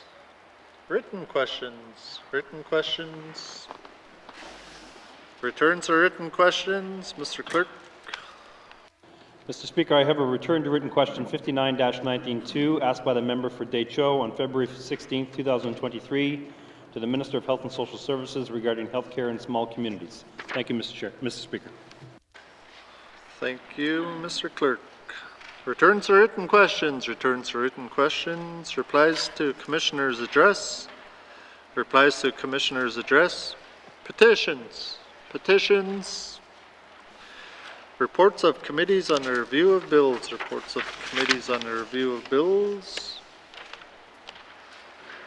reports of standing and special committees. Member for Kamloops. Thank you very much, Mr. Speaker. Mr. Speaker, your Standing Committee on Social Development is pleased to provide its report on Bill 68, an act to amend the Child Daycare Act, and commends it to the House. Executive Summary. Bill 68, an act to amend the Child Daycare Act, sponsored by the Department of Education, Culture and Employment, was referred to the Standing Committee on Social Development for review on November 3rd, 2022. Committee thanks everyone who came forward in person and in written submissions for their time and candid comments. Committee appreciated the favorable response to a number of motions and the willingness of ECE to work with us. Committee members believe the motions passed during the committee's clause-by-clause improve the bill. Committee accepted the new legislation with some proposed changes. One motion moved by committee was not concurred with. Therefore, that amendment was not made, and committee may address this concern during deliberations in Committee of the Whole or at third reading of Bill 68. Bill 68 does not address the existing challenges of the N.W.T's early learning and childcare sector or fix the damaged relationship between the sector and government. It does, however, put in place necessary basic rules, such as a certification process for educators, and allows the N.W.T to catch up with the other jurisdictions in this sector. The narrow scope of Bill 68. Committee was disappointed when seeing Bill 68. This bill presents a missed opportunity to renew the N.W.T's early learning and childcare system and provide guidance towards a system that considers the diverse needs of the Northwest Territories environment and includes all parties. Bill 68 offers a narrow scope for amendment, with the areas open for change being limited and dispersed throughout the Act. The bill changes small sections here and there in the Act, and committee was not able to propose any whole-scale amendments. Committee finds this narrow approach another missed opportunity. A crisis in trust and relationship. Committee sees serious issues with the confidence in ECE rolling out this program. Many people think that making daycare more affordable is a good thing, but how ECE has done it has created more problems. Committee did review Bill 68. This bill will not fix the damaged relationships. It appears that the G&W.T left childcare operators exasperated and feeling cornered after lacking to show the intent to collaborate with childcare operators from the beginning and insufficiently communicating the G&W.T's larger vision of childcare. Committee finds that the G&W.T showed a lack of comprehension regarding the seriousness and comprehensiveness of the issues created by forcing a fast start to the transition of the territory's childcare system. Members heard from childcare providers that they have lost trust in the G&W.T to responsibly guide the transition. Providers sense a misjudgment in the real issues and perceive a bias in looking at provider-client relationships. Recommendation 1. The Standing Committee on Social Development recommends that the G&W.T form an advisory group including representation from all parties. Review of the 2030 Early Learning and Childcare Strategy on the inclusion of childcare operators in goal and vision. Establish and share an N.W.T vision and mission of early learning and childcare sector, including principles and explaining where the federal childcare agreements fit, requiring 5-year reviews to check if N.W.T is fulfilling its vision. Conduct an independent review of the rollout of the Early Learning and Childcare Daycare Agreement. Conduct an independent review of the Child Daycare Act. Address the crisis of confidence by reconciling with the N.W.T ELCC sector and starting with improving communication by increasing responsiveness to clients and establishing client service standards, and committing to explaining processes to the public before implementation, providing plain language materials and designating communication channels for operators to access ECE specialists and information. On complaints and appeals, Bill 68 introduces a new section on complaints giving parents the right to file a complaint and enabling the director to investigate the complaint. The committee understands that ECE's policy intent is to allow complaints to protect the rights of families. Committee deliberated on the circumstances where the director may refuse to investigate and on allowing disclosure of the complainant, termination of a contract, and the right of appeal. Currently, the director has no guidance on when to refuse to investigate a complaint. Committee thought that it was important to clarify when the director may refuse to investigate. Committee proposed adding clarity to the complaints process by way of motion 1, adding a paragraph allowing the director to refuse to investigate a complaint if the complaint is trivial, frivolous, vexatious, or made in bad faith. Recommendation 2. The Standing Committee on Social Development recommends that ECE improve and provide clarity on how a person may complain about an organization's service to the public by 1, providing guidance material for the complaints process to support parents and staff, and 2, developing a policy on the complaints process. Recommendation 3. The Standing Committee on Social Development recommends that the G&W.T provide investigative training to all staff involved in the complaints and appeals processes. Make this training obligatory for all staff involved. Build a competence by ensuring that investigations are not vexatious and are appropriately carried out. Complaints and retaliation. Committee heard about cases where the relationships between childcare operators and parents progressed to despair. In such situations of a bad fit, prolonging such an unproductive relationship would be undesirable. To prohibit that, in such case, contract termination is interpreted as retaliation. Committee found it necessary to clarify that to prohibit retaliation does not prevent contract termination. Committee proposed motion 3, expressing that nothing can prevent an operator from terminating a contract under the terms of that contract. Should the operator do that, it would not constitute retaliation for the purposes of the Act. The Minister concurred with the motion. Recommendation 4. The Standing Committee on Social Development recommends that the G&W.T ensures that administrative decisions are reasonable by considering the outcome of decisions and the process to come to that decision. Appeals process. Committee has reservations about the appeals process as it is designated in the Act, as appeals are currently limited to the licensing processes. Members are generally of the view that the complaints process and the appeals process could use a review, given the expanded scope of the G&W.T's role in early child education and as a result of the agreement with Canada. Given that this task is partially outside the scope of Bill 68 and would require significant policy work to see how these issues are handled in other jurisdictions, committee makes the following recommendation. Recommendation 5. The Standing Committee on Social Development recommends that the N.W.T review the appeals process in the Child Daycare Act. In the short term, with the view to 1. Identify and make improvements to make sure that the Act clearly outlines how appeals can be requested and considered. 2. Clarify how complaints and appeal processes are distinguished in the Act. And 3. Recommend how administrative decisions are fairly made consistently and in accordance with the legislation. B. In the long term, with the view to 1. Fully review the appeals section. 2. Include comparison of other jurisdictions. And 3. Result in a modernized appeals section. Considering the costs of childcare. While the N.W.T does not provide childcare services, it is even more critical that policy development considers the supply and cost of childcare and addresses the provision of childcare to make it sustainable. The committee determined that it would be paramount for the minister to commit to supporting the sustainability of childcare and put forward the obligation for the minister to consider costs in motion 4. The Minister of ECE concurred. Recommendation 6. The Standing Committee on Social Development recommends the N.W.T include its vision of a sustainable childcare system information on the following: how to support ELCC sector in its transition, how to embrace N.W.T realities without disadvantaging any of the existing parts of the childcare sector, and considerations for licensing and supporting that proportion of the childcare sector constituted by for-profit day homes.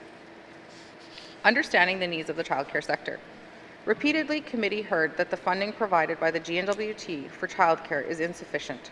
In communication with committee, ECE expressed it is committed to working with licensed programs to support sustainability and growth throughout the system.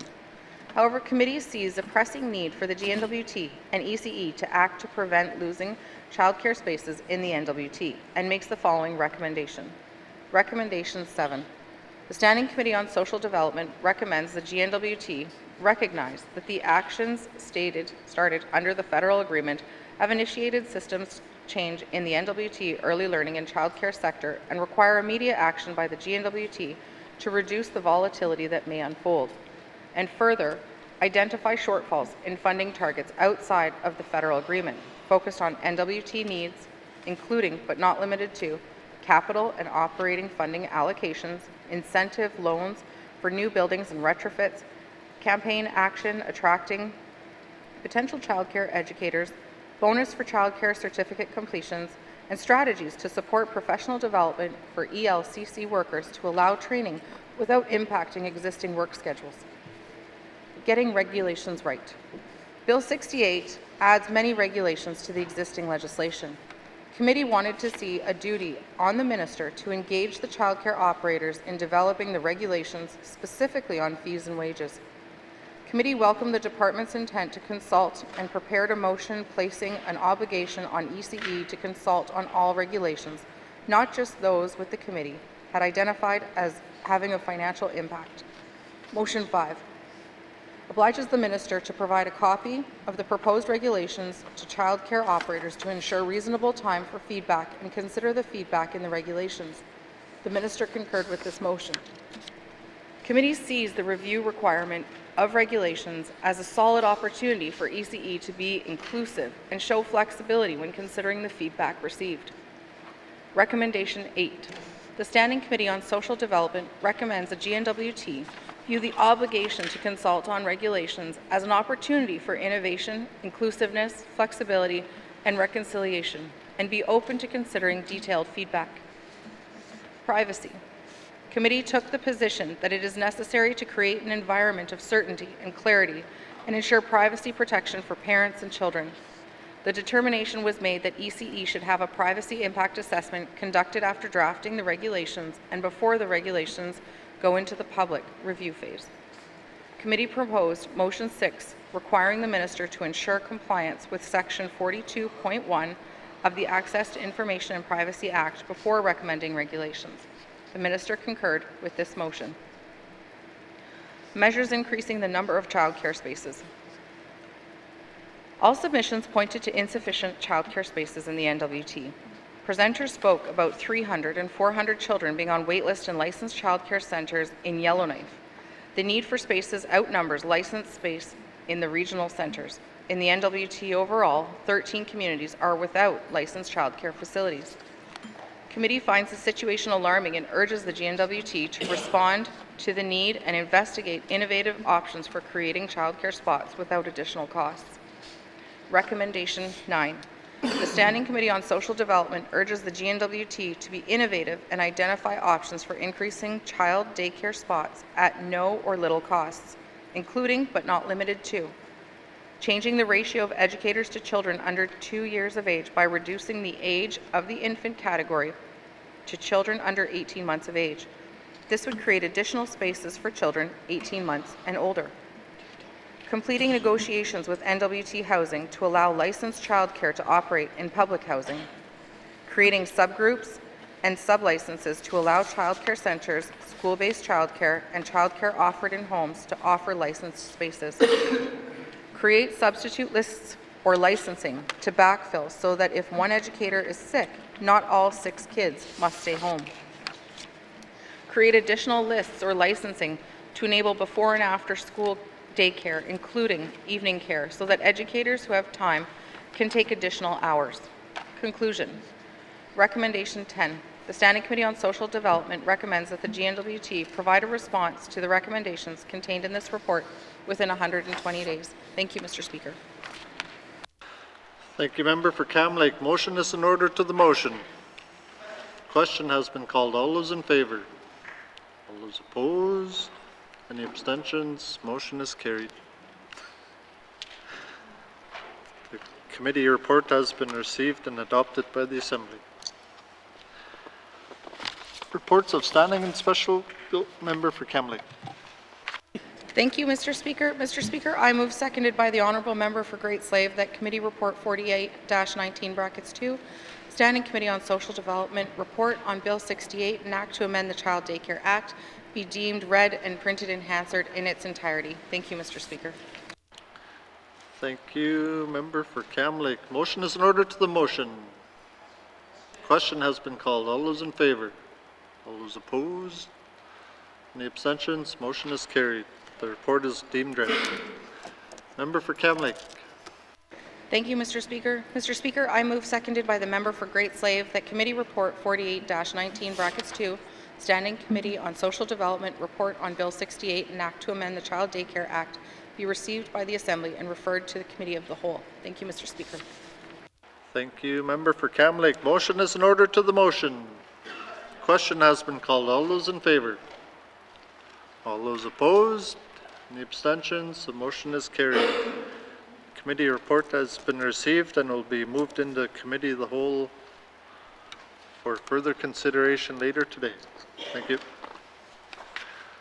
Reports of standing and special committees. Reports of standing and special committees. Tabling of documents. Tabling of documents. Minister responsible for Environment and Natural Resources. Thank you, Mr. Speaker. Mr. Speaker, I wish to table the following 3 documents. Plain language summary for Bill 74, Forestry Act. Letter to Alberta Minister of Environment and Protected Areas. Information dated March 7, 2023, regarding information sharing and notification spill at Curl Mine Site. And letter to Federal Minister of Environment and Climate Change dated March 7, 2023, regarding information sharing notification spill at Curl Mine Site. Thank you, Mr. Speaker. Thank you, Minister. Tabling of documents. Tabling of documents. Minister responsible for Finance. Mr. Speaker, I wish to table the following 2 documents. Plain language summary for Bill 75, Council for Women and Gender Diversity Act, and Government of the Northwest Territories response to Committee Report 45-19(2), report on the review of Bill 60, an Act to amend the Petroleum Products and Carbon Tax Act. Thank you, Mr. Speaker. Thank you, Minister. Tabling of documents. Tabling of documents. Member for Cam Lake. Thank you, Mr. Speaker. Mr. Speaker, I wish to table a document, the Pharmacist Scope of Practice in Canada, from the Canadian Pharmacists Association. Thank you, Mr. Speaker. Thank you, Member for Cam Lake. Tabling of documents. Tabling of documents. Notices of motion. Notices of motion. Member for Nivik-Twin Lakes. Mr. Speaker, I give notice that on Tuesday, March 28, 2023, I will move the following motion. Now, therefore, I move, seconded by the Honourable Member for Yellowknife North, that this Legislative Assembly calls upon the Government of the Northwest Territories to forgive and pause the collection of current and new lease payments and fees of all Indigenous cabin lease holders immediately, and further that the Government of the Northwest Territories complete a review of cabin and recreational leases to ensure that there is no infringement of Indigenous rights through the collection of taxes and fees. And furthermore, the Government of the Northwest Territories develop a more consistent land use policies that are representative of completed land, resource, and self-government agreements and ongoing land, resource, and self-government negotiations. And furthermore, the Government of the Northwest Territories provide a response to this motion within 120 days. Thank you, Mr. Speaker. Thank you, Member for Nivik-Twin Lakes. Notices of motion. Notices of motion. Colleagues, we will return after a short recess.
Okay, let us continue, members.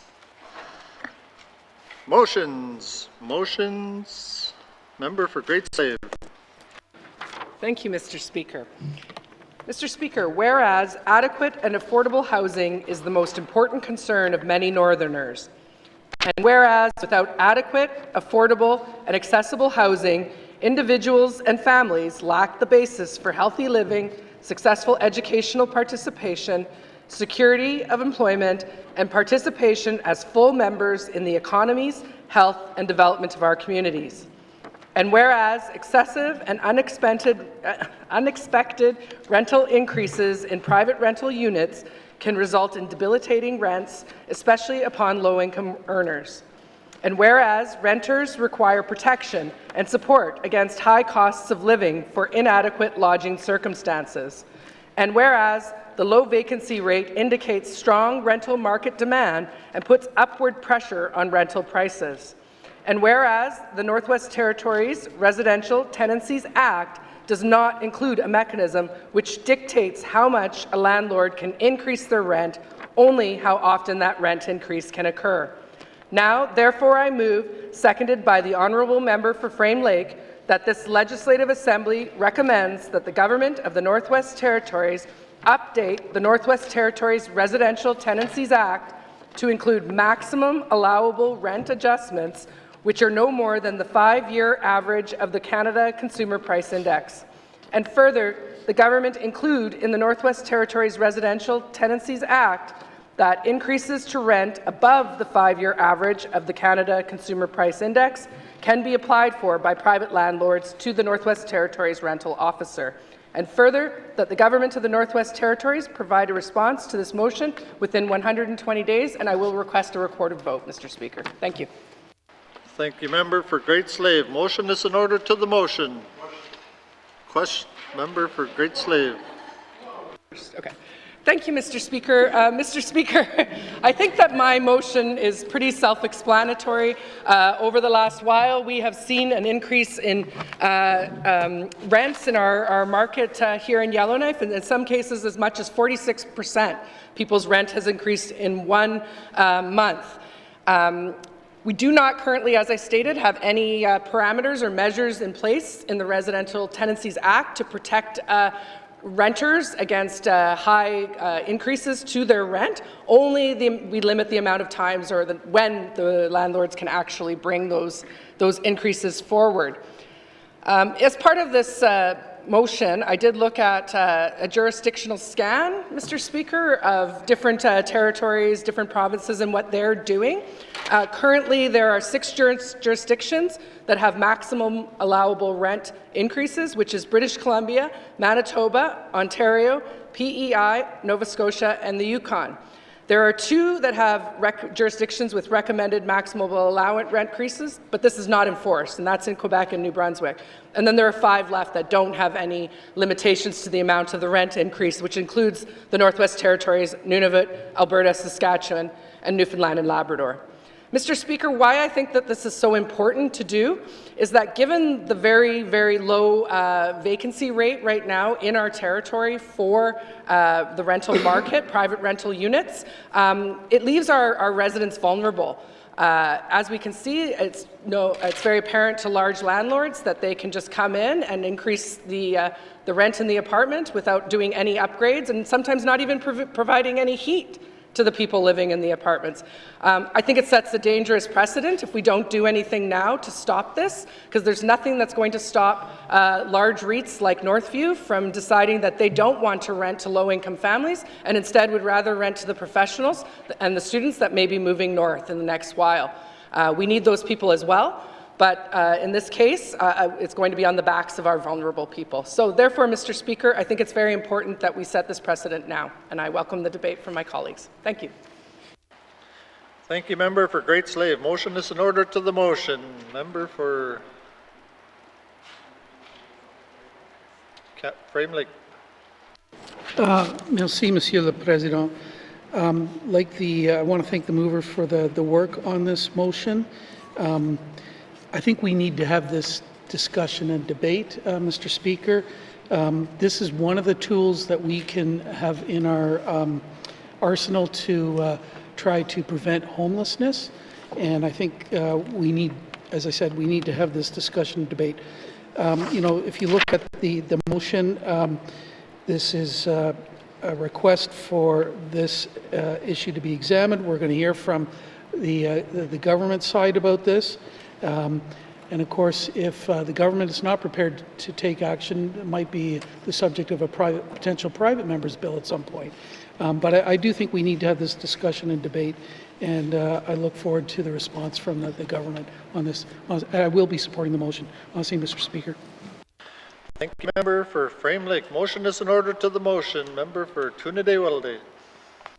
Yeah, thank you, Mr. Speaker, and I have to support this motion. You know, housing is a big issue here in Northwest Territories.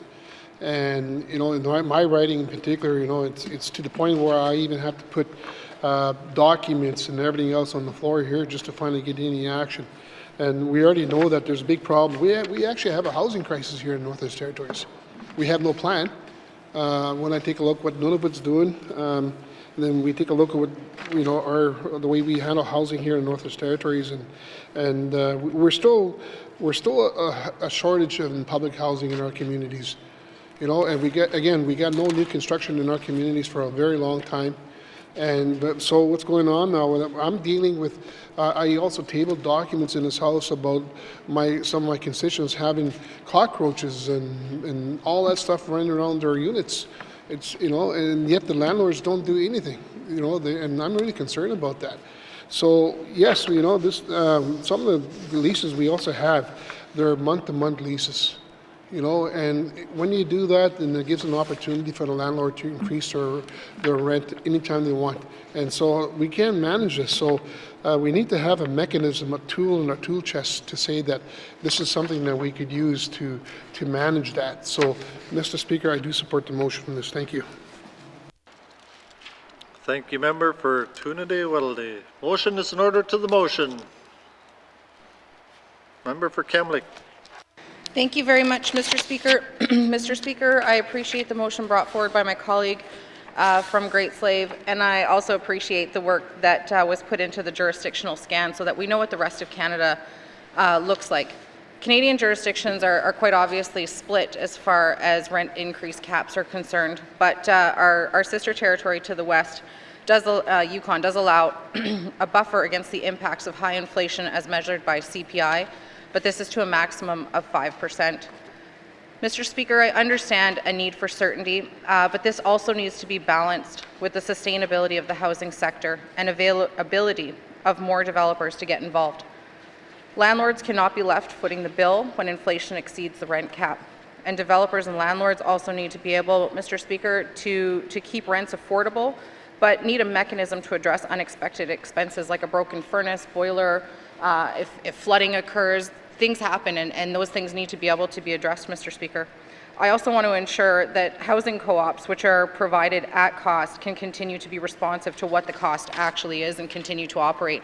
Cam Lake is lucky to have 2 housing co-ops, and I think the North would benefit from having more housing opportunities like that. There's other ways that the N.W.T can also play a role in ensuring that rents don't go through the roof and that affordable housing exists outside of the Department of Housing. And those roles are things like addressing the funding gap, increasing availability of land, dealing with the affordability of energy, addressing supply chain challenges and the cost of goods, especially in our small communities, Mr. Speaker. Mr. Speaker, I will be supporting this motion today because it simply asks the government to explore the balance between affordable housing and, importantly, sustaining the industry for developers. But there is a need, in my opinion, for exceptions to these rules and for escape clauses that acknowledge the cost of maintaining infrastructure in the Northwest Territories. And I really want to highlight that we don't want to end up with no one willing to enter the housing game, because there's no certainty in them actually being able to recoup the cost of being part of that community and that industry that we very much need. Thank you. Thank you, member for Cam Lake. Motion is in order to the motion. Acting Government House Leader.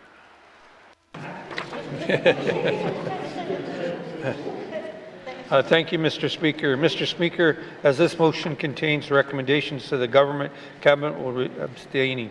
We look forward to reviewing the recommendation and providing a full response within 120 days. Thank you, Mr. Speaker.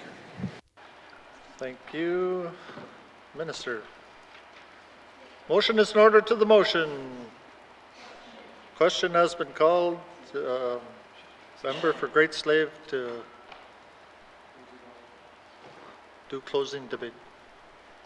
Thank you, Mr. Speaker. My first motion, so still learning how it all works. I want to thank my colleagues for being a lot more eloquent than I was in explaining some of the rationale around why this is needed. And really, the intent is not to kneecap the landlords, or particularly not the small landlords. I really want them to feel that, that they're supported and they're really needed in our territory. And that is why, at my colleague's suggestion, that we did include the piece around the potential to apply to the rental office for an increase.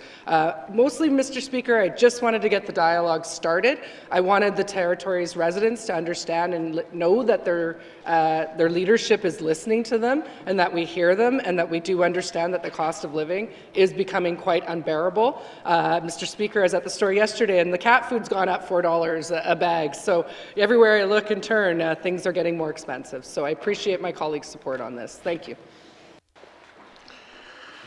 Thank you, Member for Great Slave. Motion is in order to the motion. The members requested a recorded vote. All those in favor, please rise.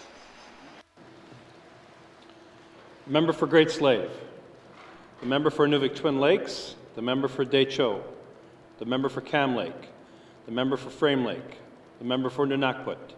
The member for Yellowknife North. The member for Tunida-Welladay.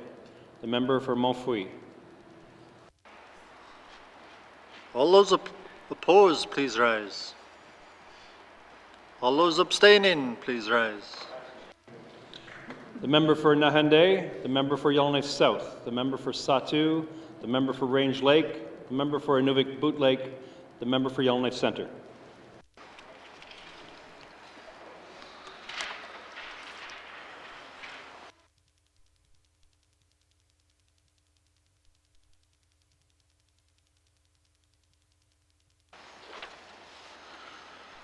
The results of the recorded vote, 9 in favor, 0 opposed, 6 abstentions. The motion is carried.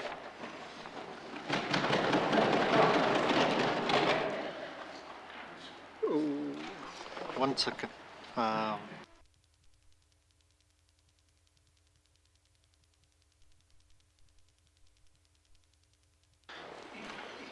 Motions. Member for Frame Lake. Merci, Monsieur le Président. I move, second by the Honourable Member for Nahende, that when this House adjourns on Thursday, March 9th, 2023, shall be adjourned until Monday, March 27th, 2023. And furthermore, that at any time during or any time prior to March 27th, 2023, the Speaker is satisfied after consultation with the Executive Council and members of the Legislative Assembly. The public interest requires that the House should meet at an earlier time during the adjournment, or at a time later than the scheduled resumption of the House. The Speaker may give notice, and thereupon the House shall meet at the time stated in such notice and shall transact its business as if it had been duly adjourned to that time. Merci, Mr. Speaker. Thank you, Member for Frame Lake. Motion is in order to the motion. Question has been called. All those in favor? All those opposed? Any abstentions? The motion is carried.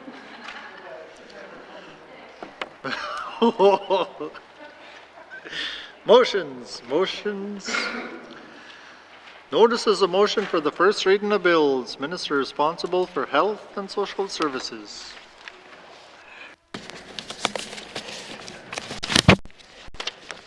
Okay. No, it's okay. Mr. Speaker, I give notice that on Tuesday, March 28th, 2023, I will present Bill 77, Nursing Profession Act, to be read for the first time. Thank you, Mr. Speaker. Thank you, Minister. Notice is a motion for the first reading of bills. Minister responsible for Environment and Natural Resources. Thank you, Mr. Speaker. Mr. Speaker, I give notice that on Tuesday, March 28, 2023, I will present Bill 78, Waste Reduction and Resource Recovery Act, to be read for the first time. Thank you, Mr. Speaker. Thank you, Minister. Notice is a motion for the first reading of bills. Madame Premier. Mr. Speaker, I give notice that on Tuesday, March 28, 2023, we will present Bill 79, an act to amend the Judicature Act, to be read for the first time. Thank you, Mr. Speaker. Thank you, Madame Premier. First reading of bills. First reading of bills. Member for Framley. Merci, Monsieur le Président. I present Bill 76, an act to amend the Electoral Boundaries Commission Act, to be read for the first time. Merci, Mr. Speaker. Thank you, Member for Frame Lake. Bill 76 has had first reading. First reading of bills. First reading of bills. Second reading of bills. Second reading of bills. Minister responsible for Environment and Natural Resources. Thank you, Mr. Speaker. Mr. Speaker, I move, second by the honourable member from YK South, that Bill 74, Forest Act, be read for the second time. I wish to advise the House that Bill 74, Forest Act, has been drafted under the Intergovernmental Council Legislative Development Protocol, which sets out a cooperative process of development of legislation with respect to lands and resources between Intergovernmental Council, Indigenous governments, and the Lands and Resource Departments of the Government of the Northwest Territories.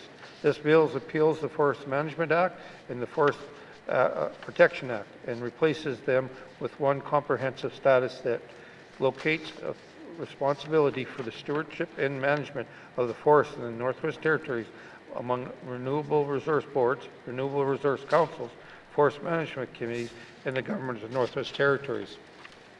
Provides for the establishment of a dispute resolution process to be utilized where there is disagreement among the previous mentioned entities respecting the design or development of plans for the management of forests and the forest resources.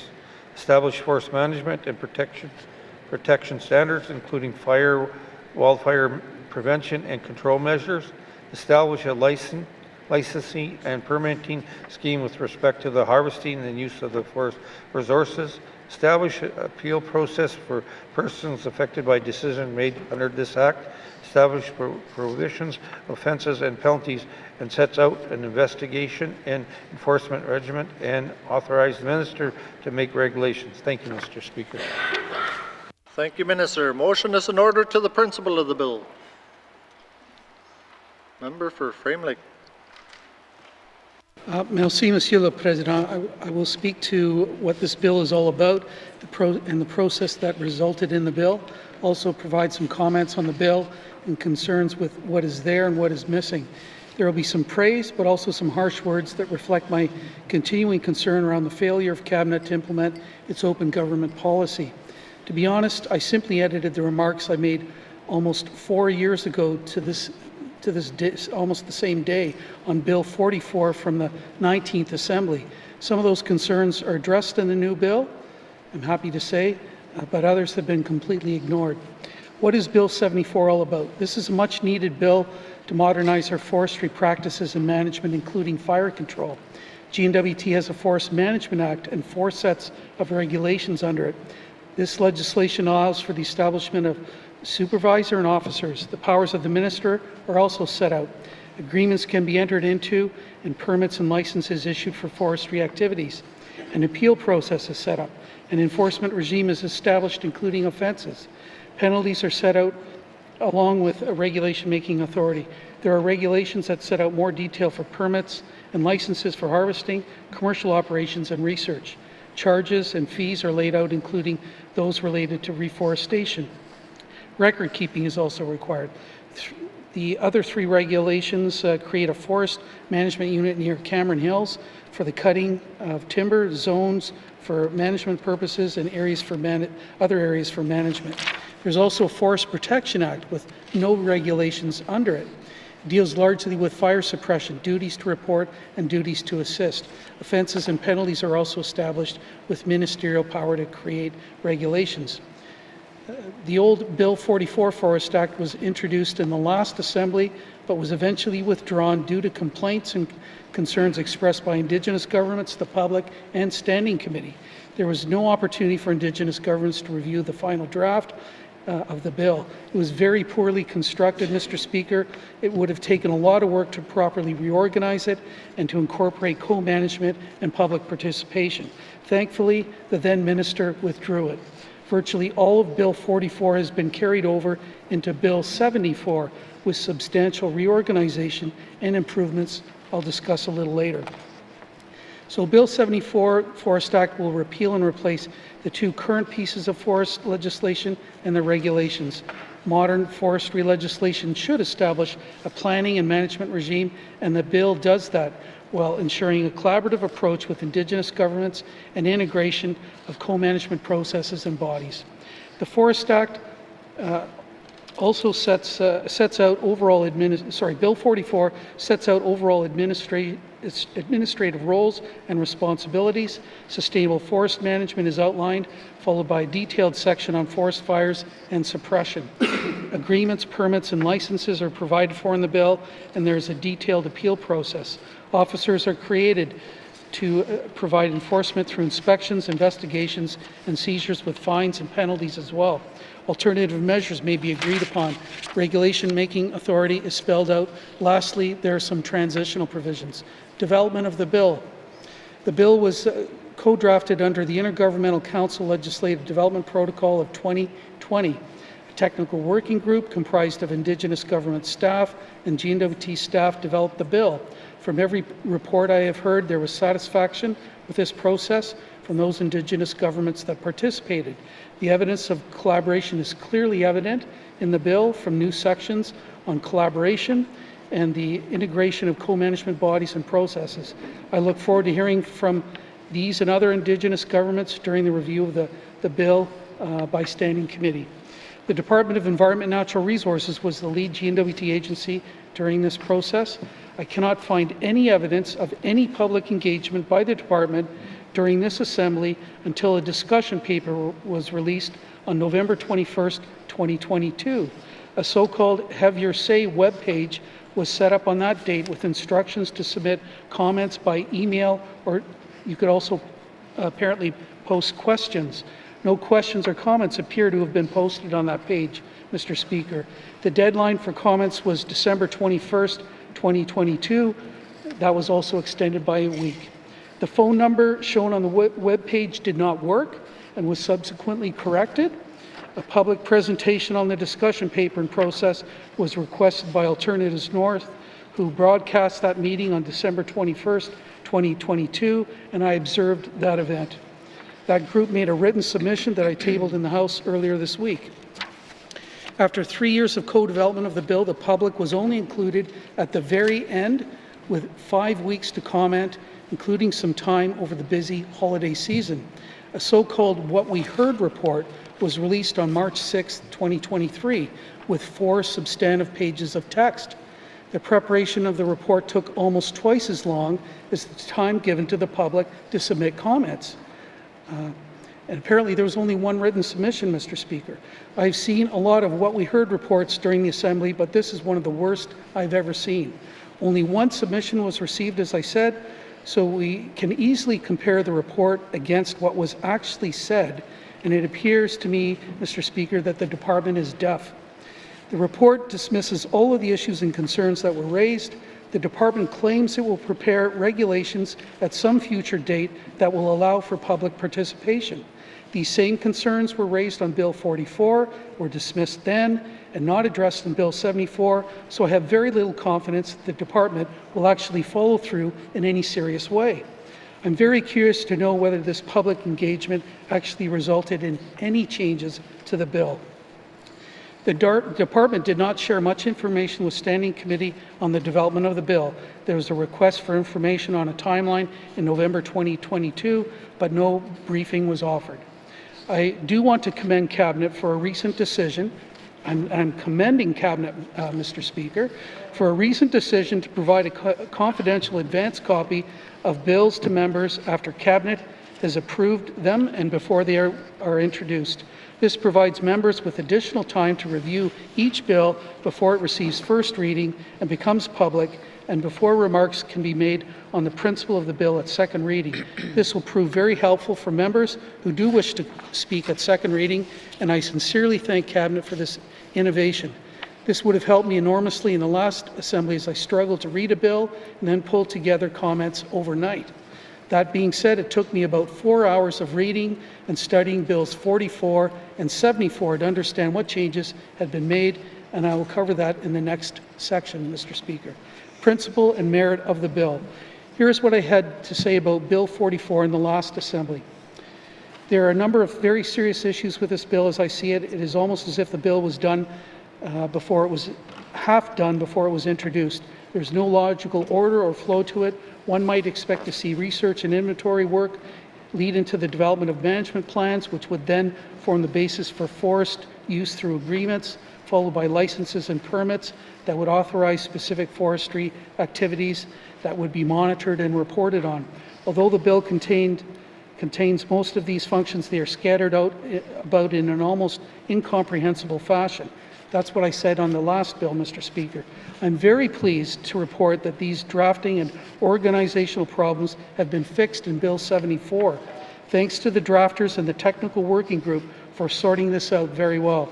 I commend the technical working group and the department for their hard work in integrating co-management into the bill and the various tools it creates. These include forest ecosystem management plans, forest management agreements, and development of terms and conditions for classes of various forest activities such as cutting, clearing, transport, research, mill operation, and more.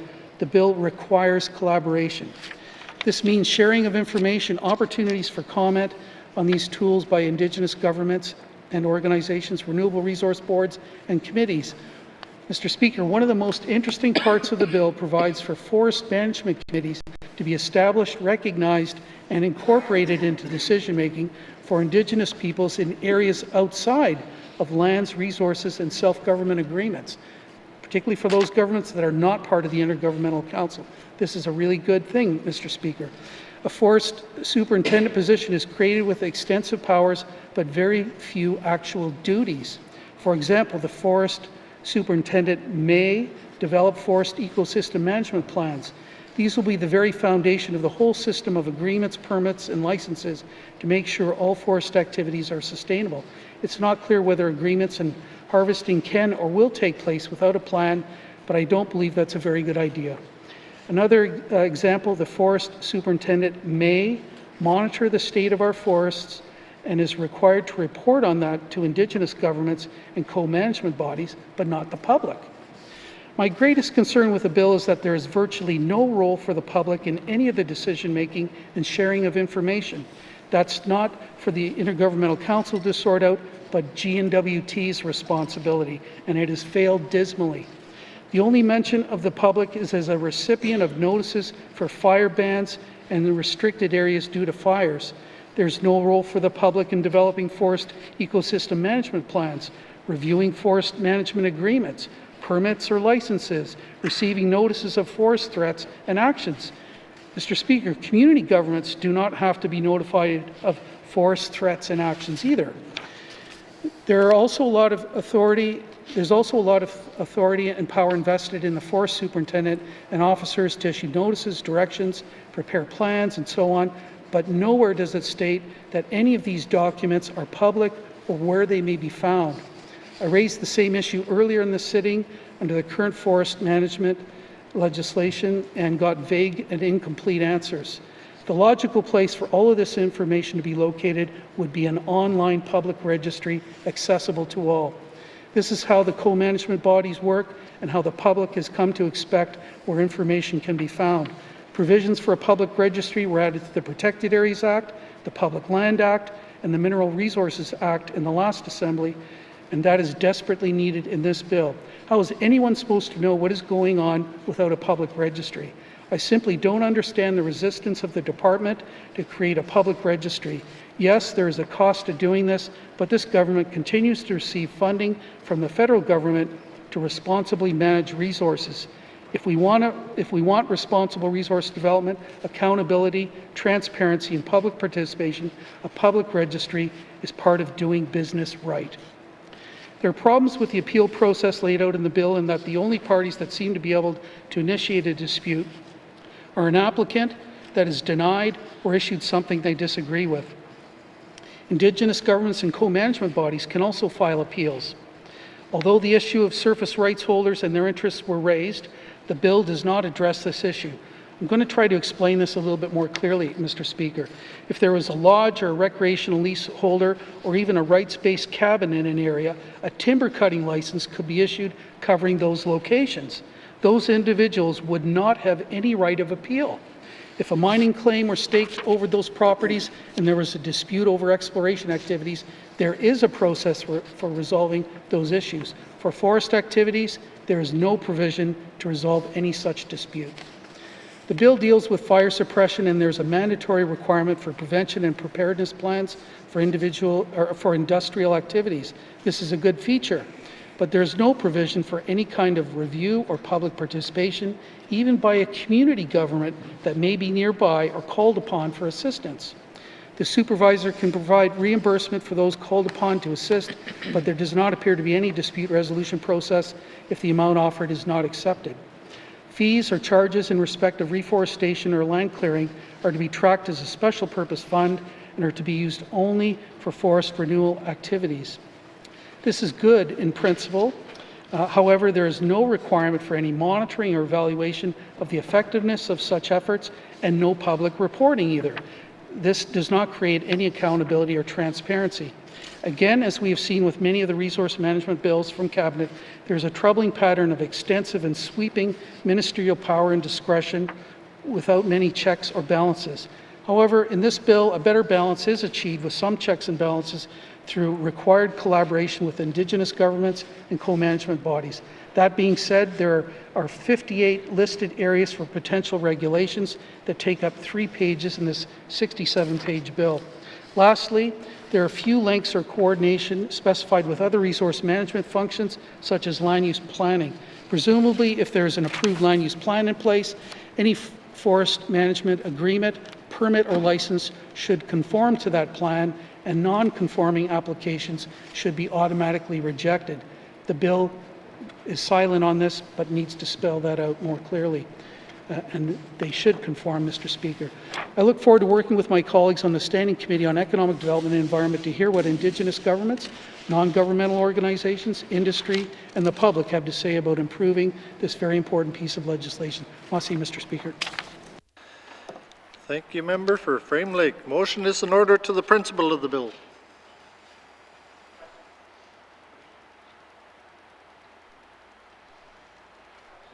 Question has been called. All those in favor? All those opposed? Any abstentions? The motion is carried. Bill 74 has had second reading. Member for N.W.T. Thank you, Mr. Speaker.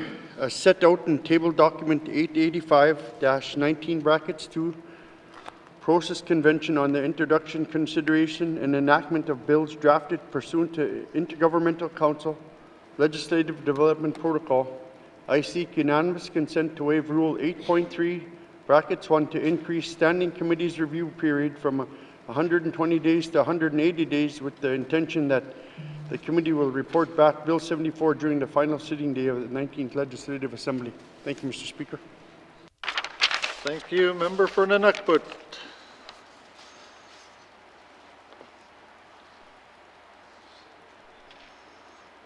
The member for N.W.T. is seeking unanimous consent to waive Rule 8.3(1) and increase the Standing Committee's review period from 120 to 180 days. Are there any nays?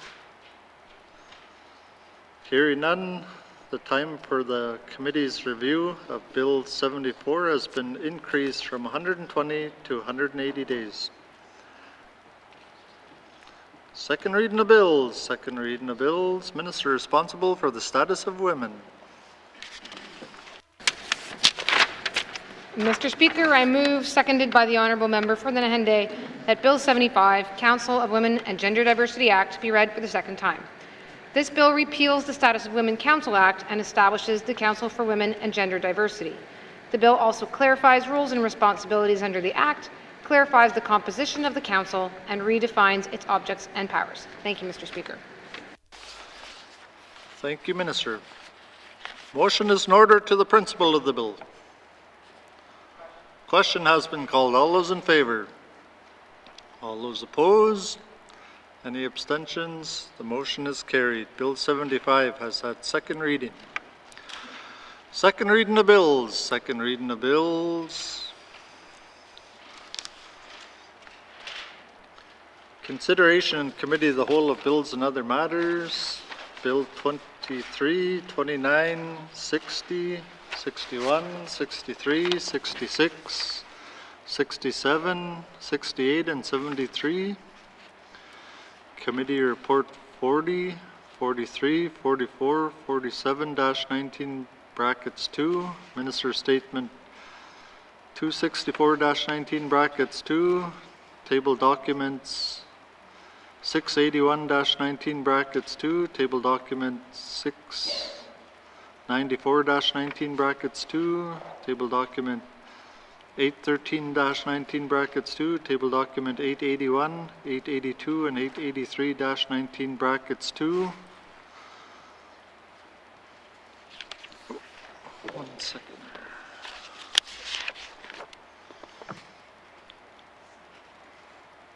By the authority given to me as Speaker under Rule 2.2 brackets 4, I hereby authorize the House to sit beyond the daily hours of adjournment to consider the business before the House with member for N.W.T. Lake signature.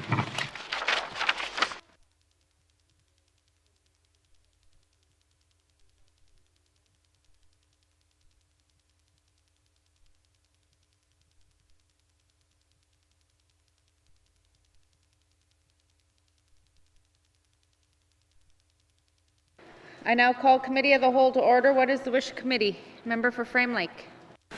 Merci, Madame la Présidente. Committee wishes to deal with table document 813-19 brackets 2, 2023-2024, main estimates with Department of Finance. Merci, Madam Chair.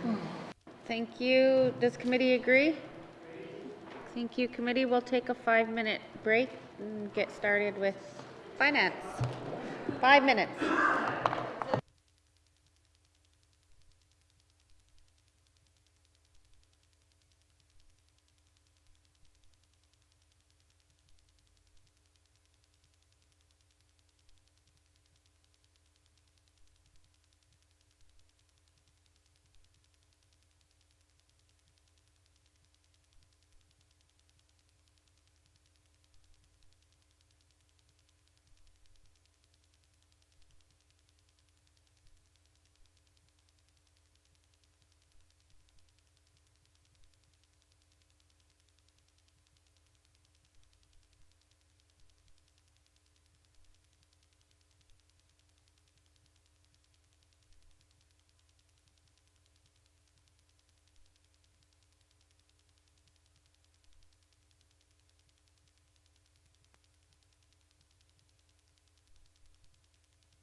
Committee, we've agreed to consider table document 813-19 brackets 2, main estimates 2023-2024. We will now consider the Department of Finance. Does the Minister of Finance have any opening remarks? Please.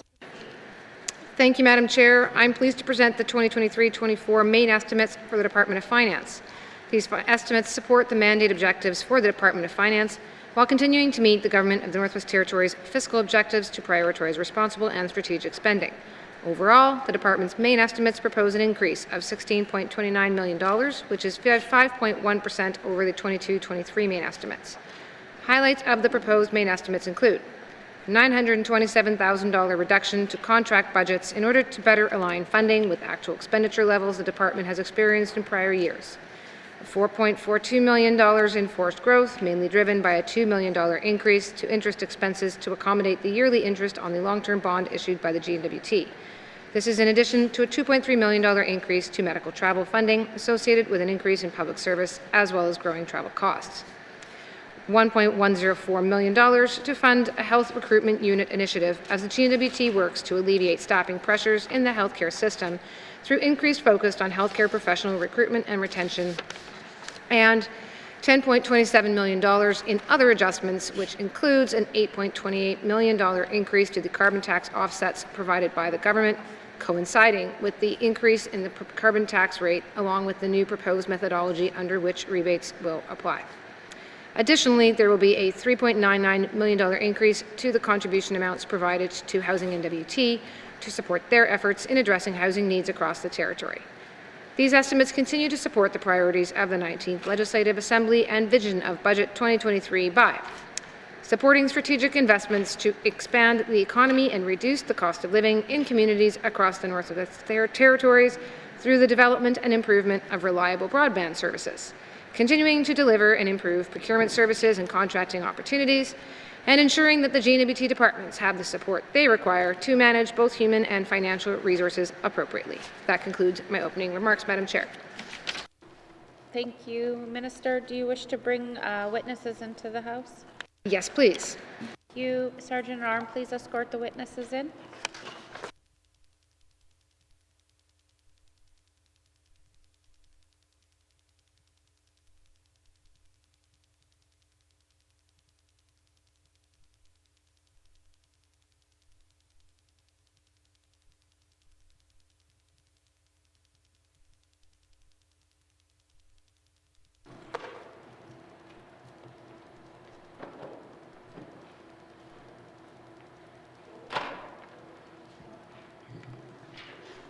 Minister, please introduce your witnesses.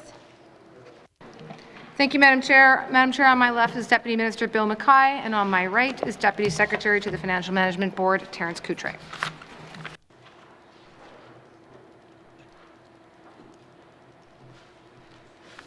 Thank you. Welcome.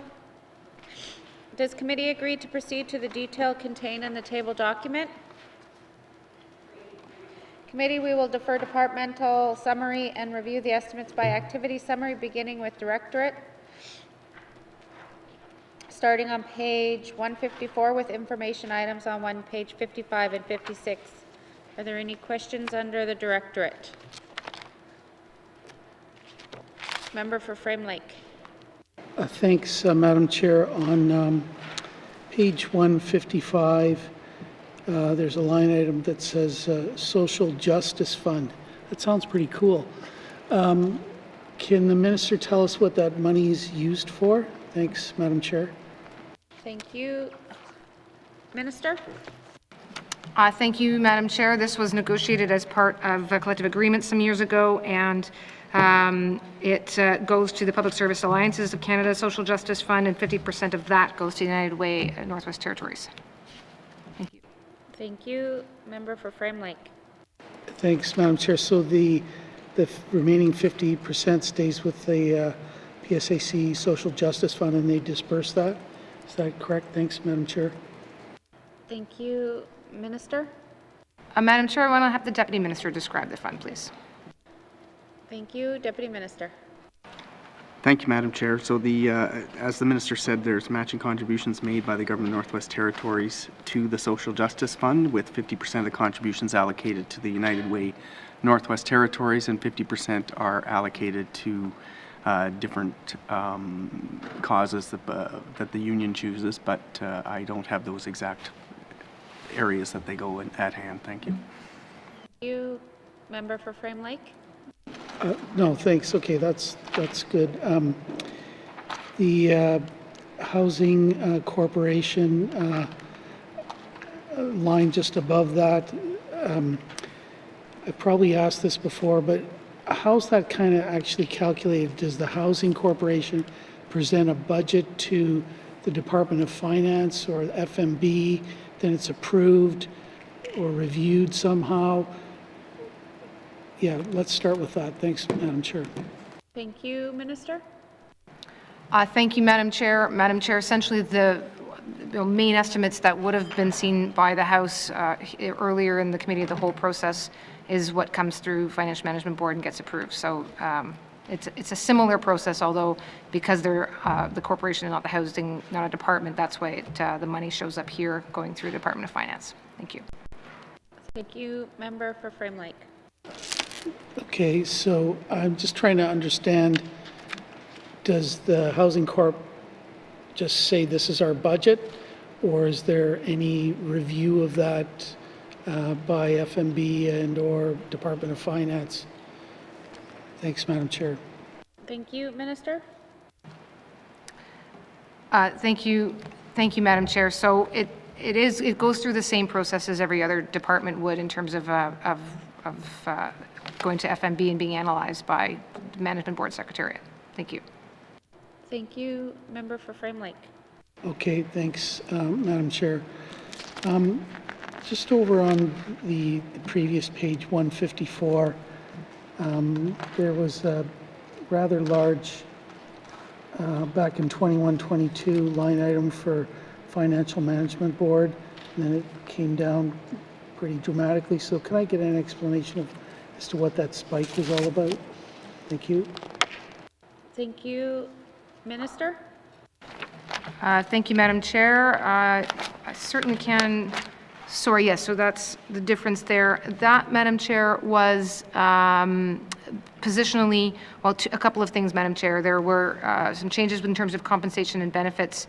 Back at the time, there was unfunded positions and underfunded positions that have been that have adjusted over time. And then also, Madam Chair, there was an unfunded donation. This is where the donation that was made, $150,000 to the United Way to deal or to support flood relief, came out there as well. Thank you, Madam Chair. Thank you, Member for Frame Lake. Okay, thanks. I don't think I have any other questions. I'm just...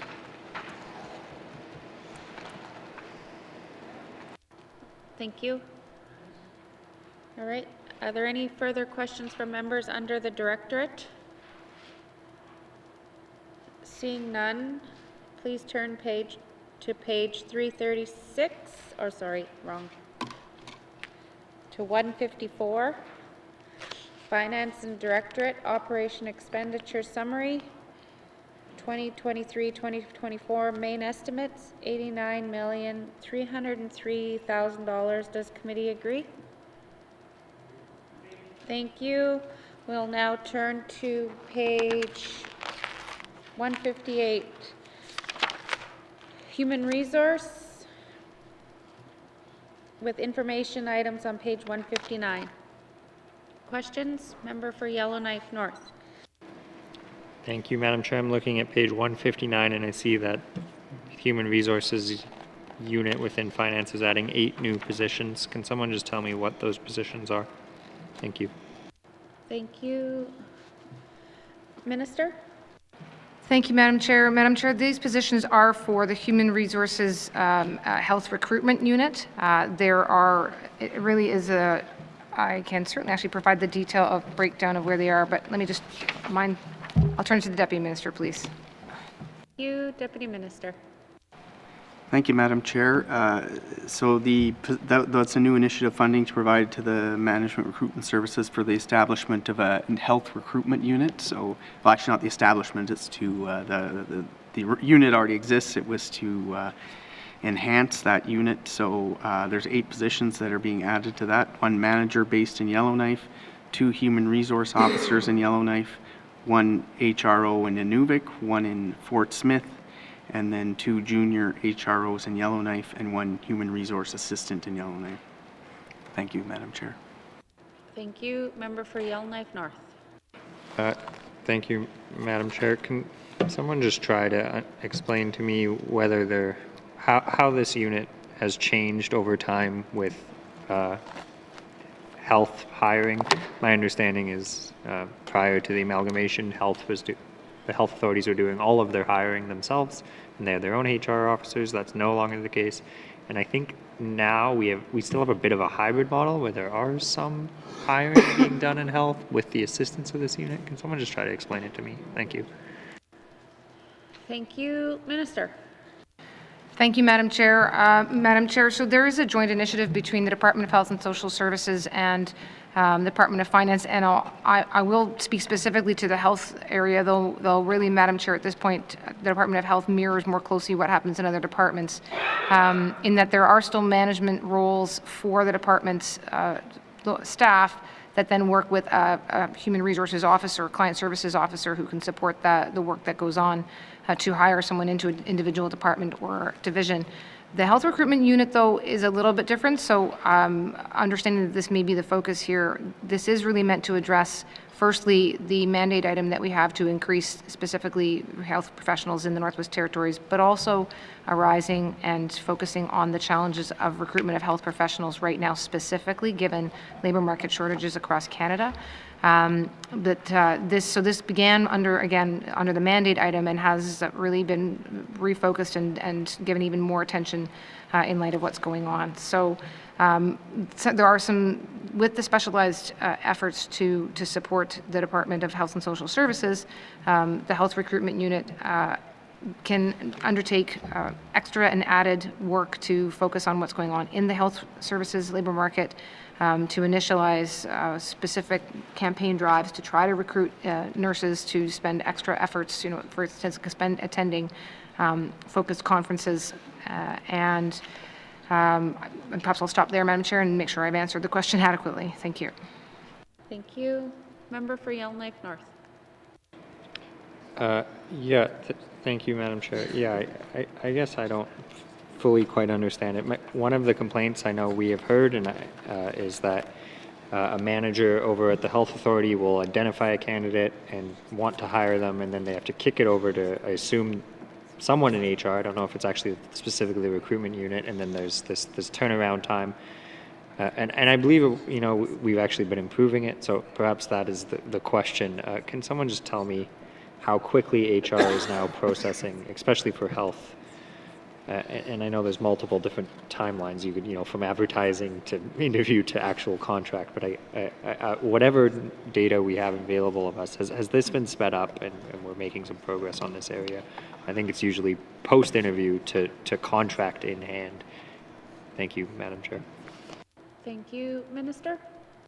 Thank you, Madam Chair. We certainly do track the timeliness of hiring processes across departments.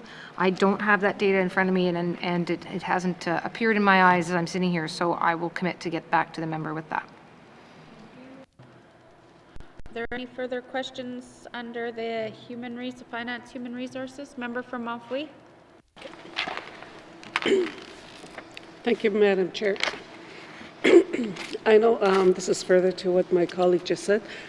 In the past, in our region, TCSA and other N.W.T department had power to work through human resources process to support our residents in the communities, and now these functions have been centralized to Yellowknife office, and our region do not have the flexibility of to recruit and attract, outside, especially with the health department, to recruit more health nurses, we have a lot of vacancy, just like Ms. Minister Green said, that there's 40% vacancy. We have problems recruiting nurses, speech pathologists, CYCC, and all that. But in the past, when that department were doing it, the agency and other GNWT were, when they had their own human resources office, I don't think there was as much problems or there was any a huge vacancy rate at that time. So I'm just wondering, will the minister decentralize some of the human resources power back to the regions, to small communities, to do their own hiring, as we have done in the past? Thank you. Minister? Thank you, Madam Chair. Madam Chair, certainly I would note at this moment there is a junior officer, human resources officer, and an assistant in the Clecho, based in the Clecho region. I certainly can appreciate the feedback from the member. It is difficult to necessarily draw a conclusion about the state of hiring or vacancy rates in a context right now, given the labour market shortages across sectors and across Canada. And whether or not that is related to a shift in how human resources was structured many years ago as compared to the circumstances we're facing today. There is no immediate plan to reorganize fundamentally how human resources is operating. Thank you. Thank you. Member for Malfui. Well, that is a disadvantage for us because our vacancy rate is growing in small communities and we are at risk of losing staff, particularly in the healthcare field. So I just wanted to ask the minister, can the minister tell the House how the healthcare recruitment plan will support our small communities in attracting and retaining healthcare professionals? Thank you. Minister? Thank you, Madam Chair. Madam Chair, that's a large and complex answer. I'll try to be brief and mindful of the 10-minute time, but happy to take more questions either in the House or in writing. There's two parts to it, and firstly, there is the work that's happening under the Health Recruitment Unit and in conjunction with the Department of Health and Social Services to really look at everything from the labour market supplement, for example, to other initiatives that were announced earlier last year, such as travel incentives to bring family up. But on the other side of it, Madam Chair, I'm live to the fact that the population demographic outside of Yellowknife and outside regional centres tends to be a very dominant Indigenous population, and there are a number of recruitment efforts in that space to try to support a more representative public service. Everything from the Indigenous recruitment and retention framework speaks to them. And again, mindful of time, I won't list them, but I would say that is probably somewhere to start looking as well in terms of recruiting specifically from within communities. Thank you, Madam Chair. Thank you. Member from Malfui?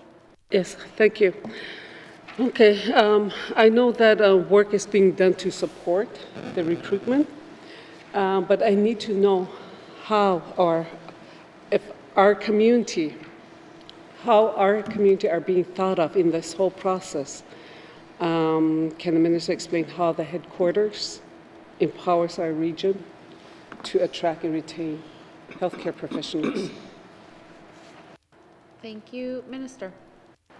Thank you, Madam Chair. So the Health Recruitment Unit does work both with, or in three parts. There's Health and Social Services, NTHSSA, as well as the Clecho Services, or TCSA, Madam Chair, to form working groups that are meant to have the human resources expertise on the one side, but also then the TCSA expertise on the other, so that they can then develop together and identify together what the gaps are and how to respond to them. So I would certainly commit, Madam Chair, to perhaps getting some notes or some background as to where that working group is at with the TCSA.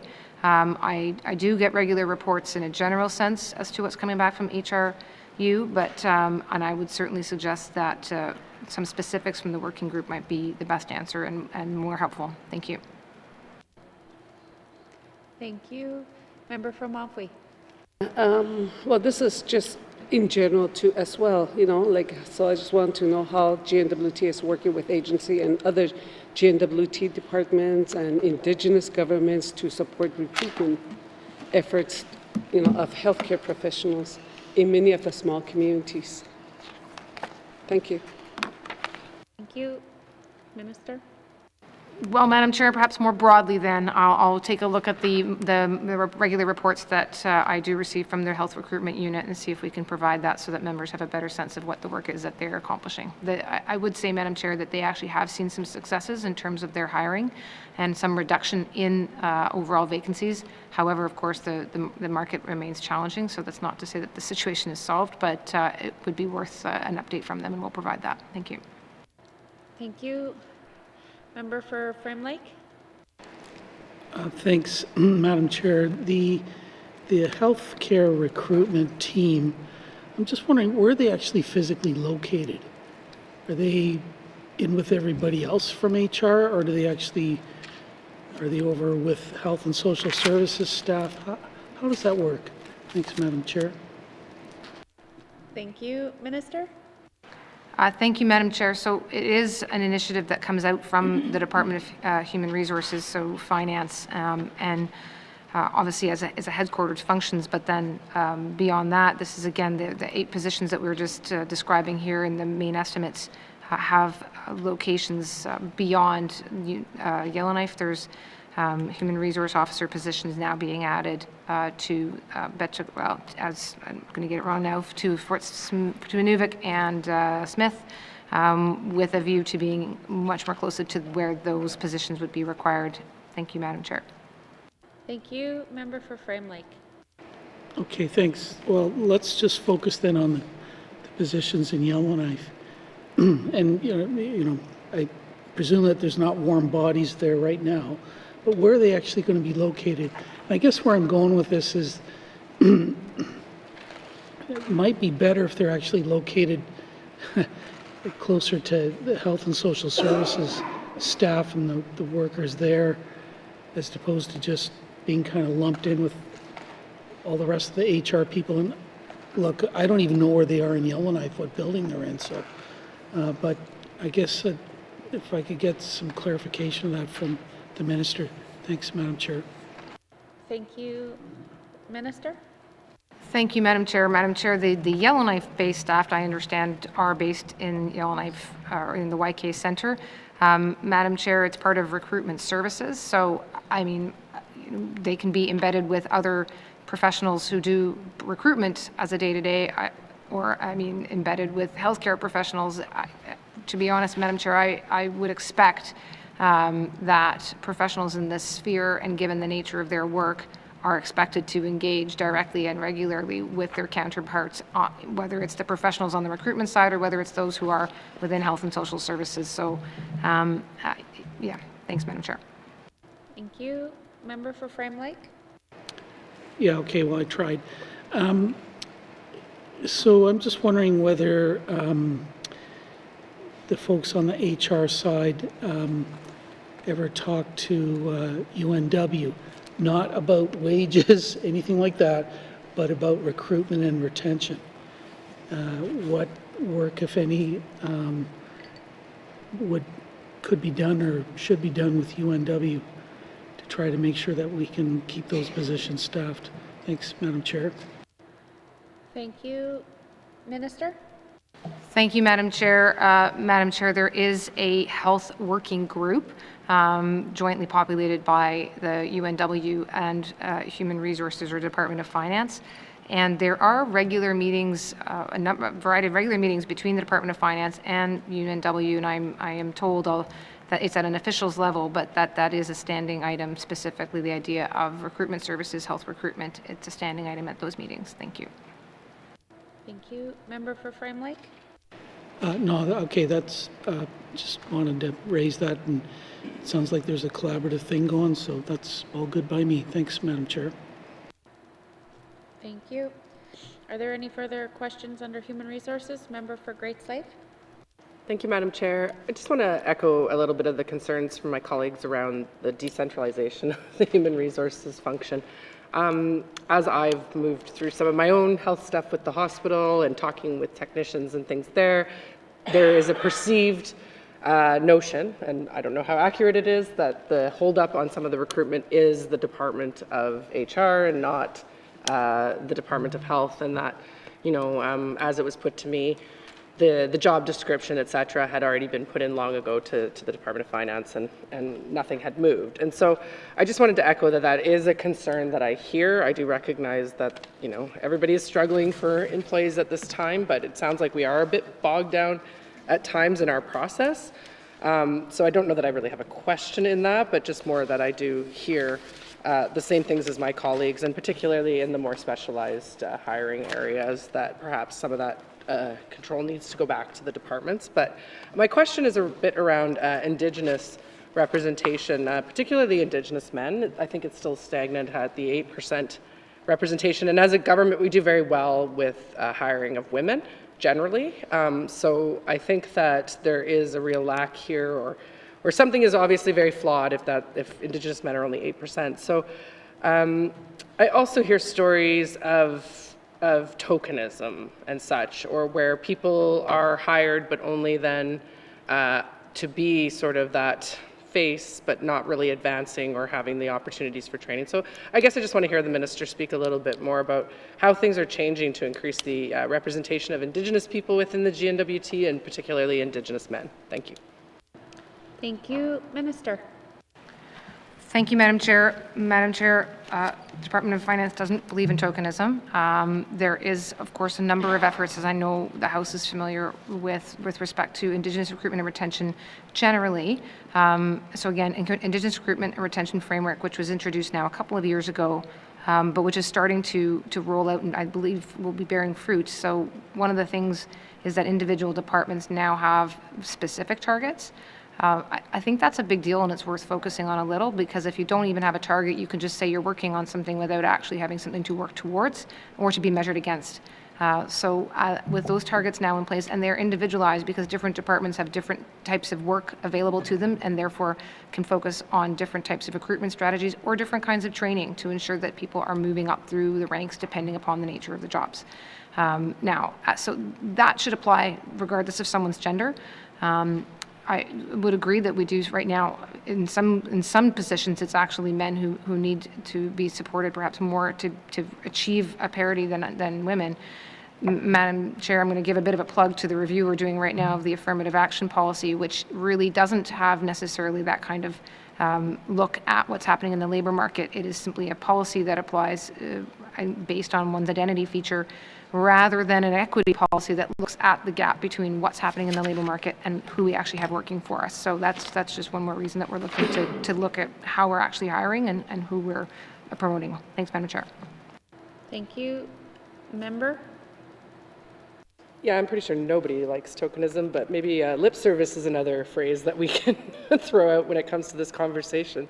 I mean, I get that there appears to be an intent and a want and to hire and increase representation, but I just don't see it translating to people on the ground. And I recognize that there has been some key hires in senior management even that I think are really good and are leading the way and a good example. But when you look at just movement within departments, I can think of within the housing department a long-term Indigenous employee that was recently passed over for a settler, for lack of a better word, somebody who had moved up from the south. I hear this constantly. I think everybody on this side probably knows at least one or two people that we could think of right off the top that should have been advancing within their departments and are not. So I guess just more of a comment. I recognize it's a very difficult thing, especially right now where we're so desperate for employees in general that we can't always be looking at imposing all of these sets of criteria. However, it does need to be addressed, and I guess obviously through training and ensuring we have a good supply. But I'll just leave it at that. Thank you, Madam Chair. Thank you for your comments. Are there any further questions, comments under Human Resources? Seeing none, members, please turn to page 158. Finance, Human Resources, Operation Expenditure Summary 2023-2024 Main Estimates, $22,689,000. Does committee agree? Thank you.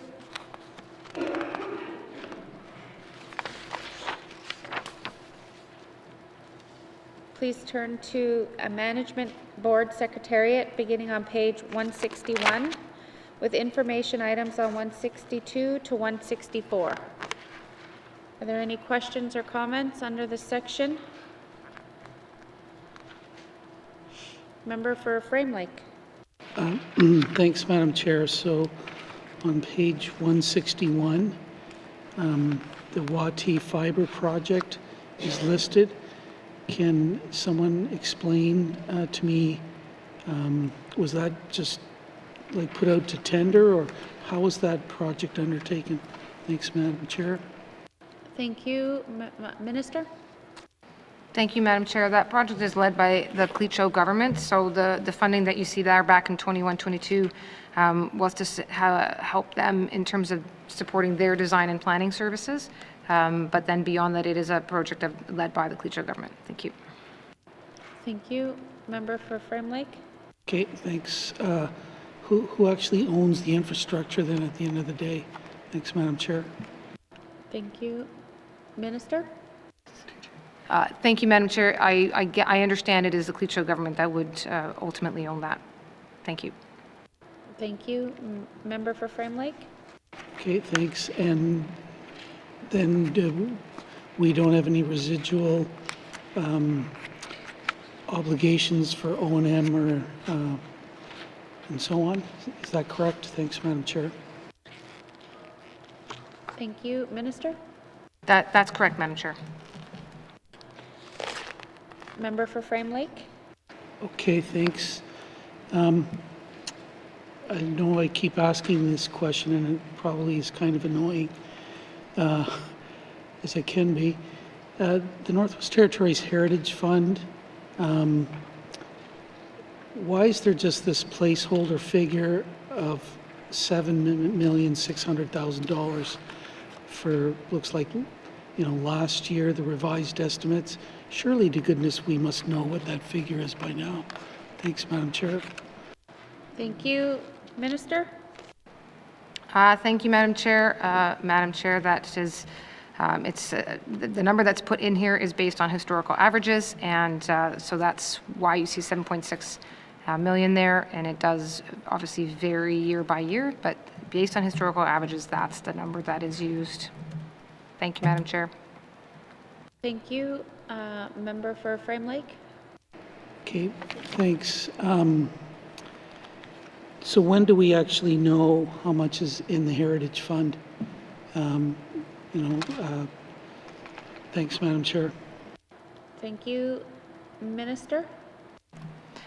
Thank you, Madam Chair. So when the royalty payments come in, end of the fiscal year and are reported upon, and again, keeping in mind the fiscal year for the mines themselves, then that is when the total contribution is known. So you would see it, probably this is an occasion where looking at the actuals and not just the budget is the way to go to understand what is actually in there. This is just the budgeted amount, again, based on an average. It's not obviously what actually comes in. Thank you, Madam Chair. Thank you. Member for Frame Lake? Okay, thanks, Madam Chair. So, year-end March 31st, when do we actually have some sense of what is going to go in for the previous year? Is it like June, July, September, December? When do we kind of know how much is going to go in there? Thanks, Madam Chair. Thank you. Minister? Thank you, Madam Chair. The contributions or payments are made over the summer months, so either between July to before the end of August. Thank you. Member for Frame Lake? Okay, thanks. And is that when the funds go out to Indigenous governments under the net fiscal benefit arrangement? Thanks, Madam Chair. Thank you. Minister? Thank you, Madam Chair. Yes, that's correct, approximately. So again, sometime in and around by August, and let's say early fall at the outset. Thank you. Thank you. Member for Frame Lake? Yeah, okay, thanks. I don't think I have anything else. Thank you. All right, thank you. Member for Great Slave? Thank you, Madam Chair. My question is about the aviation sector support. I do know, obviously, that was the money that was put in during COVID to help keep our airplanes afloat, for lack of a better word. And so I note that there was an additional amount of $2 million put in the revised estimates that we hadn't planned on. Can the minister speak to, I probably should know what that is, but if she could explain why we ended up putting in another $2 million last year that we didn't plan? And then I guess I'll ask my other question after. Thanks. Thank you. Minister? Thank you, Madam Chair. That was the last round of funding received from the federal government under this initiative. Thank you, Madam Chair. Thank you. Member for Great Slave. Thank you, Madam Chair. So then I'm just guessing it wasn't in our predicted mains because we didn't know we were getting it, and I see the minister nodding yes, so thank you for that. Given that there was a recent article about Canadian North and issues perhaps around financing, without getting too much into their financial details, does the minister anticipate there's going to be another need for any aviation sector supports coming? Like, I recognize that the pandemic has played its course as far as being like an emergency, but you know, our travel industry, our airlines are still quite fragile, and I'm just wondering, you know, given supply chain issues and all of that, costs of fuel, are we going to be bailing out our airlines again coming up? Thanks. Thank you. Minister. Thank you, Madam Chair. I hope not. And, you know, Madam Chair, I do have the opportunity to meet and have been taking the opportunity myself and Minister Archie to meet with all the major airlines that are servicing the Northwest Territories, arising actually more from the lack of access to routing as opposed to worrying about their finances. And in doing so, it gives us an opportunity to have a better handle on what is happening in that industry. We've certainly not had any asks, I can say that. And if anything, I think Minister Archie and I are more concerned with seeing what they can do to expand services in the north. So there are routes being added, and I'll take that as a good sign for now. Thank you, Madam Chair. Thank you. Member for Great Slave. Madam Chair, I mean, yeah, I take that as a good sign too of an expansion, but then we all can know in the past too, sometimes if someone expands too much too quickly, they can't financially keep up with that. So I'm a little concerned we're in a little bit of a teetery position here when it comes to our airlines. And I guess it's worth noting as well that, you know, the issues that Canadian North faces, or Air Canada for that matter, are obviously a lot different than what our small regional carriers face and such, and I know that's a bigger conversation, so I will leave that one there. My next question is around the Mackenzie Valley Fiber Link. I guess I'm not super up to date on where things are at currently with that and the redundancy and tying all of some of these communities onto the fiber optic loop. So can the minister speak a little bit about what the plans are next for the $12.25 million that's slated here? Thank you. Thank you, Minister. Thank you, Madam Chair. Sorry, Madam Chair, I was looking for something different there, but because the money that's showing up here under the Management Board Secretariat is related to the service payments that we have to maintain the line, or for over the cost of having built the line, but not necessarily connected to what is happening in terms of connecting communities. So the Mackenzie Valley Fiber line does create the point of presence of the fiber in the communities, and we do pay for that and receive revenues for its use. But there is meanwhile work happening led by Northwest Tel with respect to delivering on a 50-10 level of service to every community in the Northwest Territories. I had the opportunity to speak with representatives from Northwest Tel within the last month or two. I gather there's been some delays as a result of the N.W.T failure, but they are still expecting to be on track for a 2026 delivery date and are being monitored by CRTC in that regard. Thank you. Thank you. Member for Great Slave. Thank you, Madam Chair. I now thinking that would be more in the capital area, so I do appreciate the minister answering my question regardless. So I guess I'm going to touch the really big elephant in the room, is the carbon tax offset.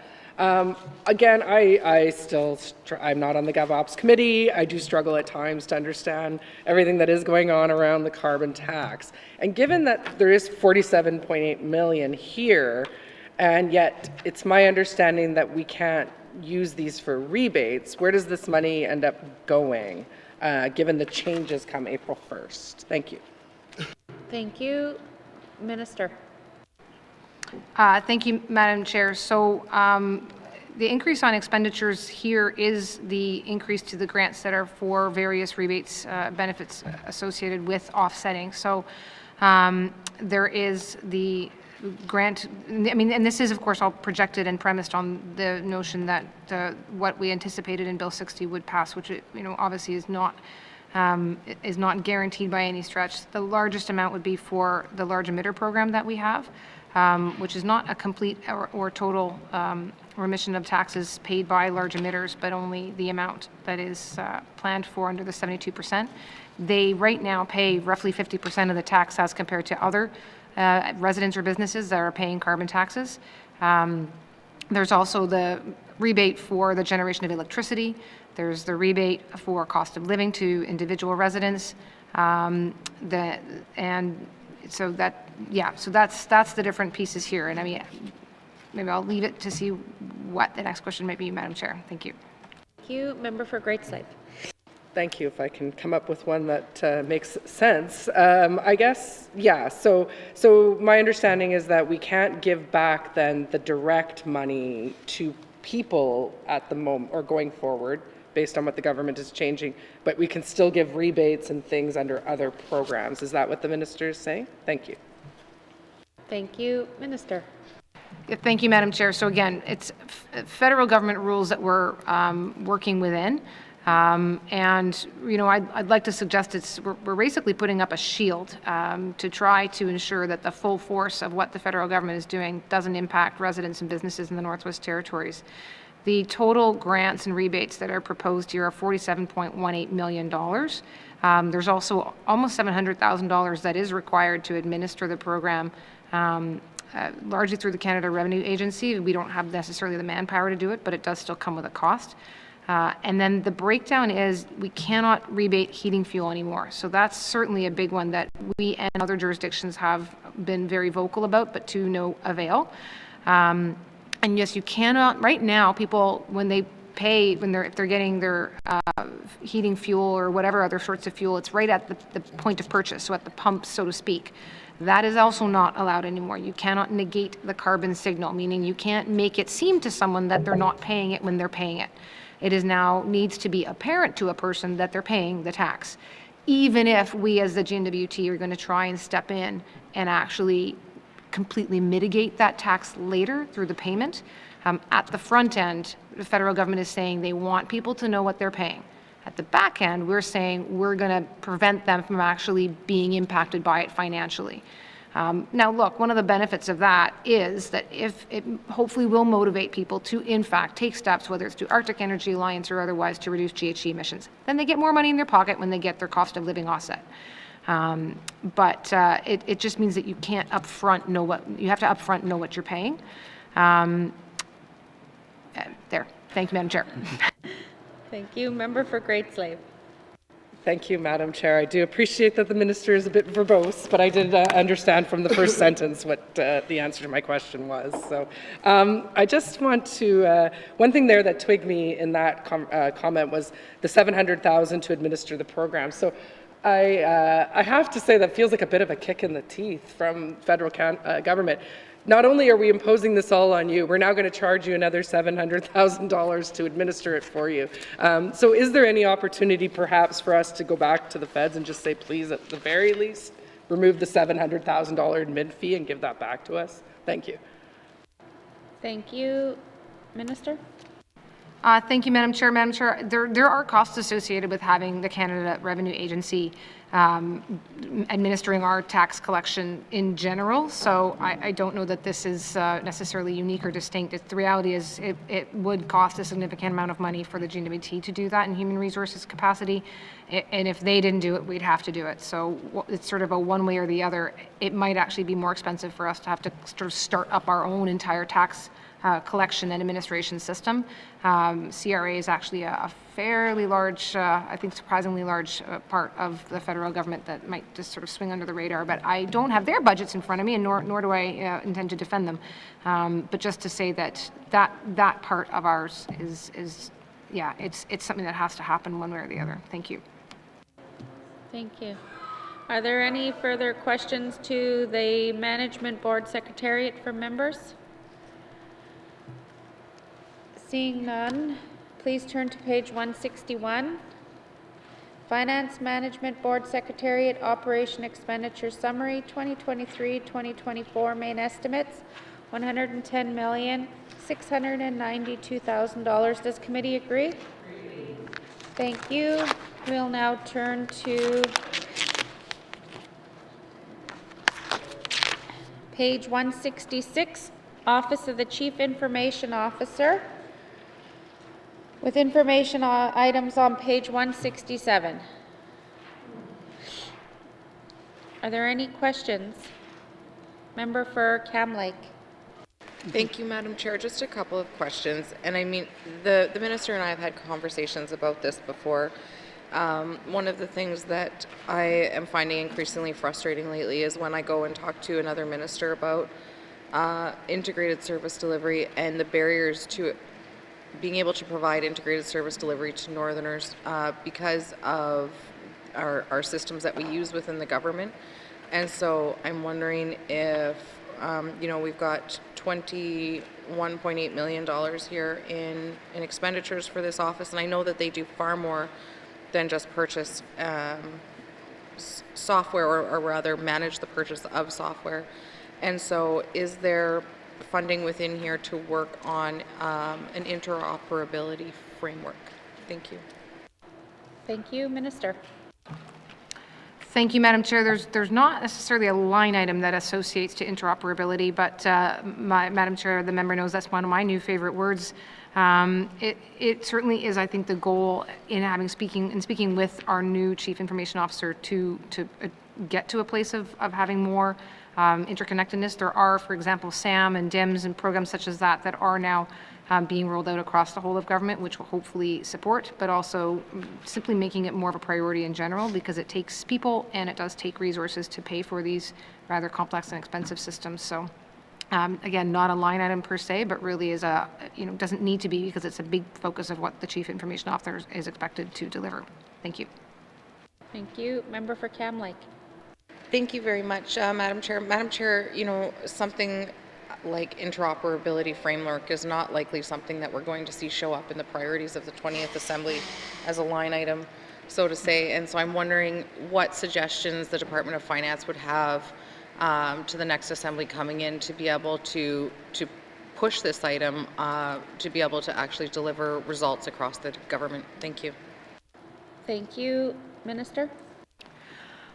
Thank you, Madam Chair. Conscious of time. Look, I can say there is yet again, there's another framework being developed, Madam Chair, but again, you need a framework to know within what the parameters are of what you're trying to achieve. Interoperability, again, I completely share this as being a priority. I have drank this Kool-Aid. The systems aren't going to work together if they're not designed to work together, and you can't train people to have them working within the same systems if they don't know what they're working within. So it does take a framework to achieve those things.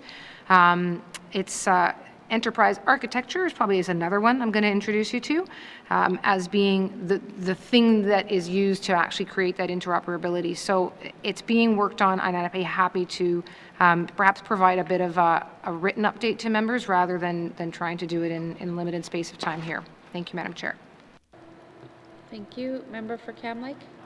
Yeah, thank you, Madam Chair. And I'm good with that. And I think too, what would kind of be helpful is to better understand what the steps are in getting there, and more from a high level. Like, I'm not asking to create a framework before you create a framework, but understanding, is this, a 3, 4, 5, 10-year transition for the N.W.T, because my concern is from kind of the human side of it, where, how do we track and use and analyze data to be more strategic in our decision making if all of the systems that we need to be able to talk to one another aren't able to do that? And so I look forward to continuing this conversation with the Minister. Thank you.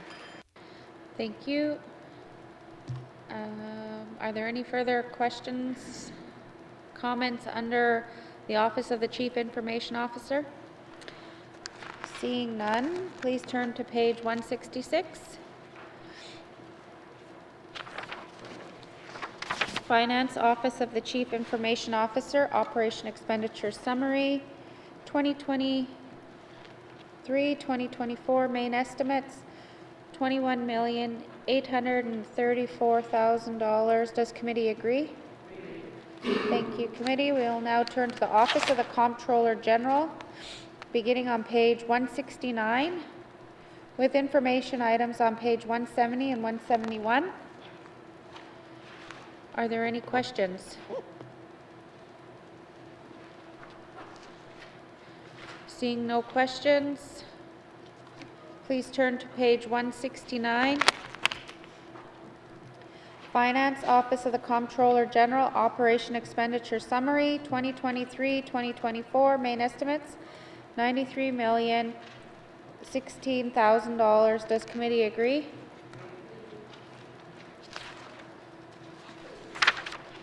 There are additional information items on page 172 to 175.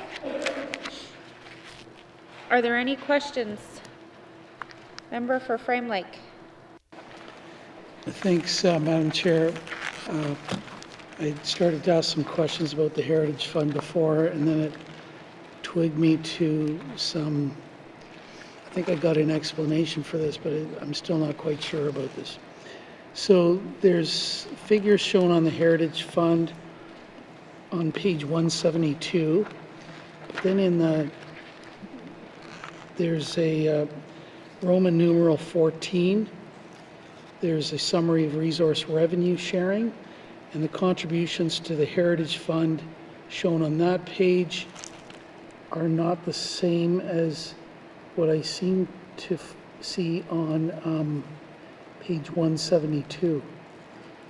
And they're out by, literally millions of dollars. So what are these two line items actually showing, and why are they different? Thanks, Madam Chair. Thank you, Minister. Madam Chair, let's hand this to Mr. Coutre, please. Thank you, Mr. Coutre. Thanks, Madam Chair. The schedule on page Roman numeral 14 is the summary of resource revenue sharing. And that's a schedule that shows the breakdown of how resource revenues would be shared between Indigenous governments and ultimately with the Heritage Fund.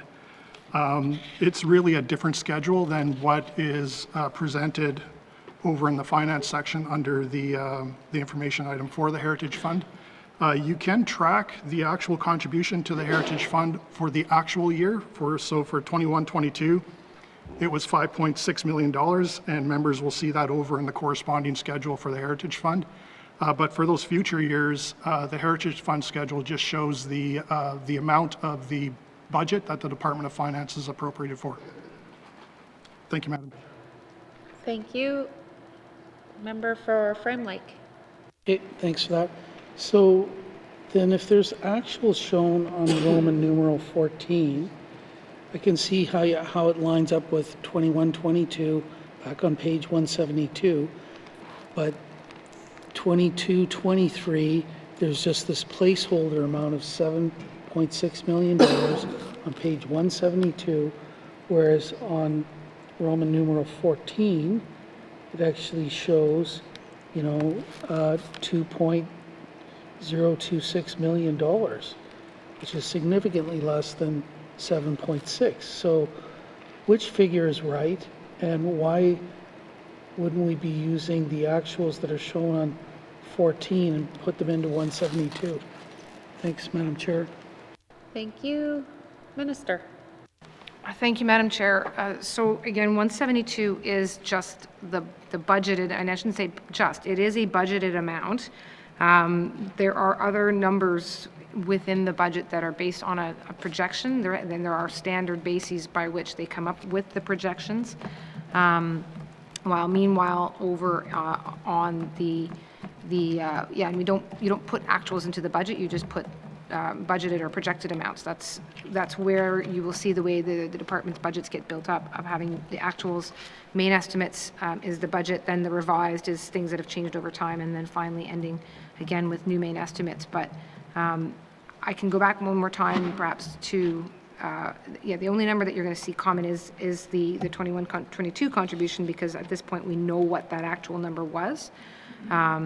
The actuals for what the actual revenue was, and then the grants to start to derive what the revenue is and what the contribution amounts will be, that starts to feed into the future years. But the 7.6 is still a historical, just average, not based on what an actual presented number would be.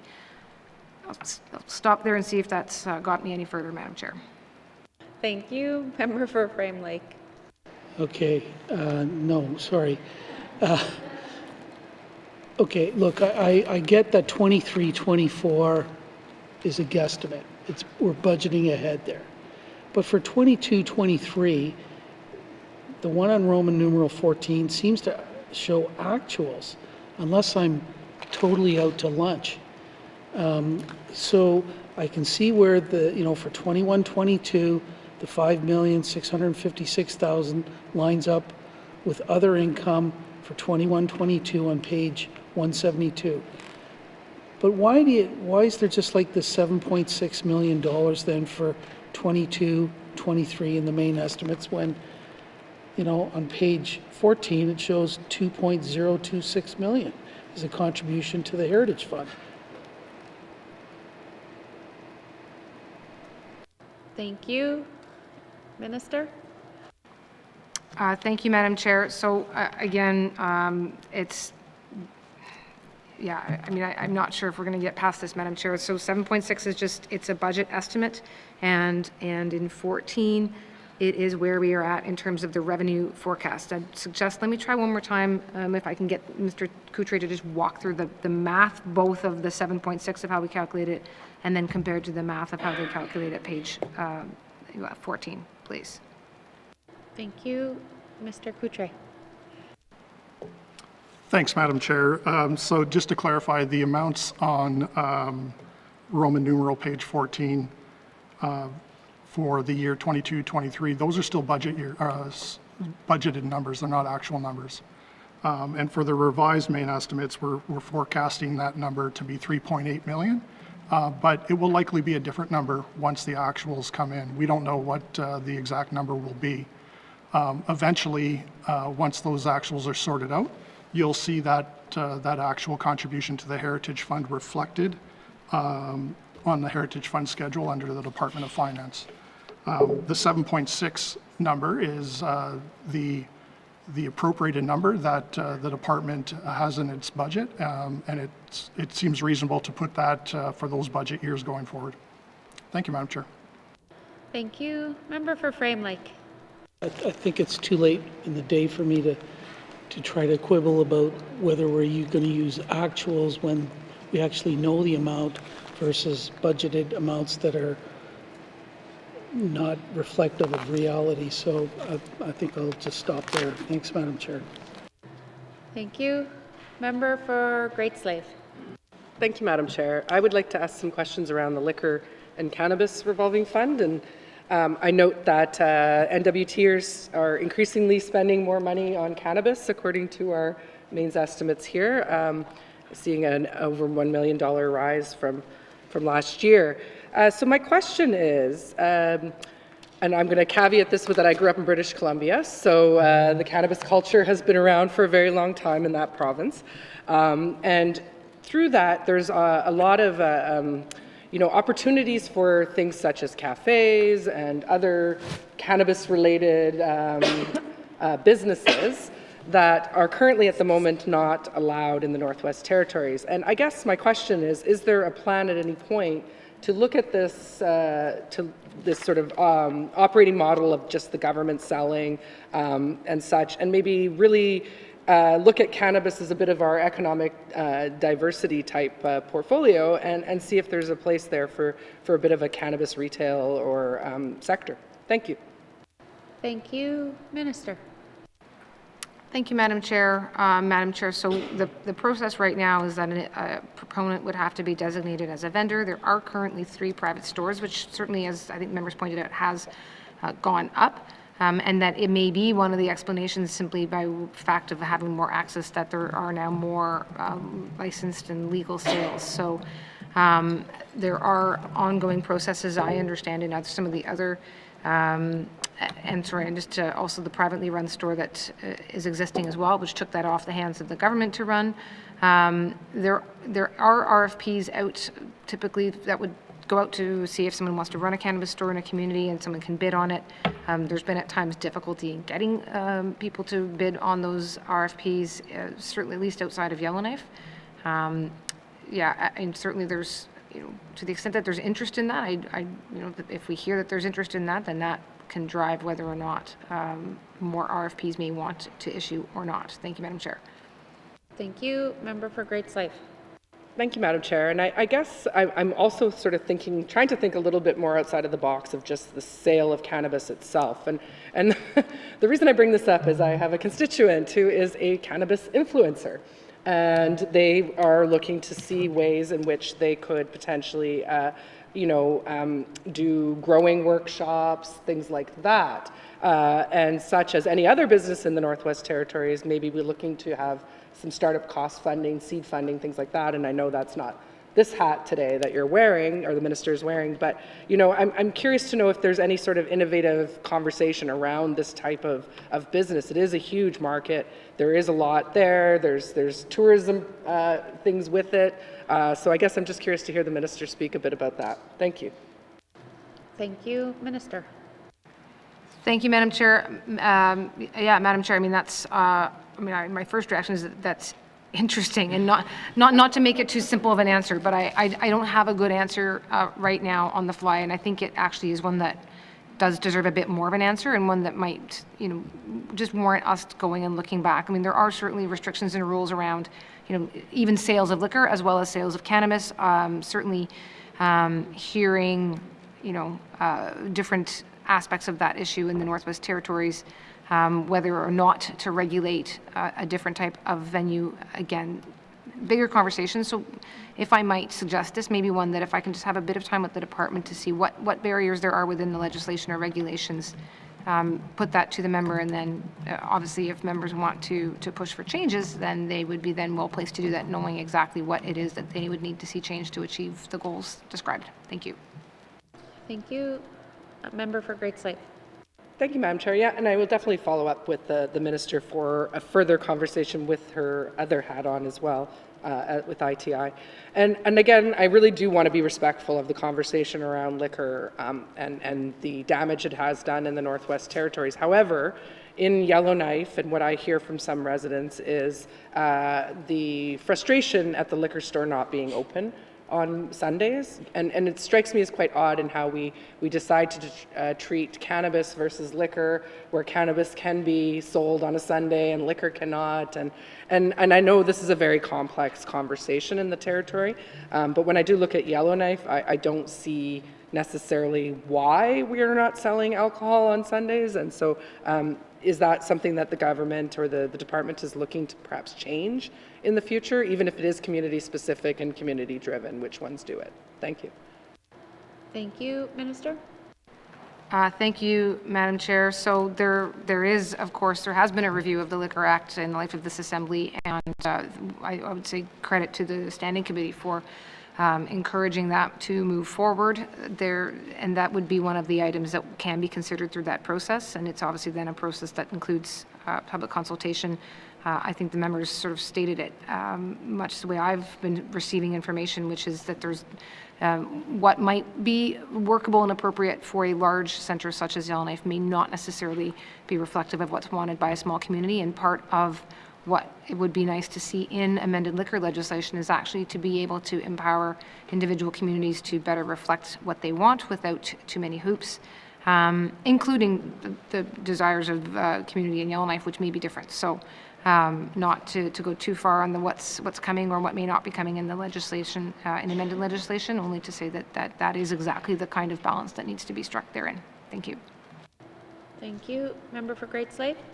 Thank you, Madam Chair. And yeah, I appreciate that in the little bit that I've seen of that, again, not the committee I sit on, but that I appreciate that that is what is being considered. And again, I think it shows the understanding of the department that it's not going to be a one answer or one size fits all across the territory.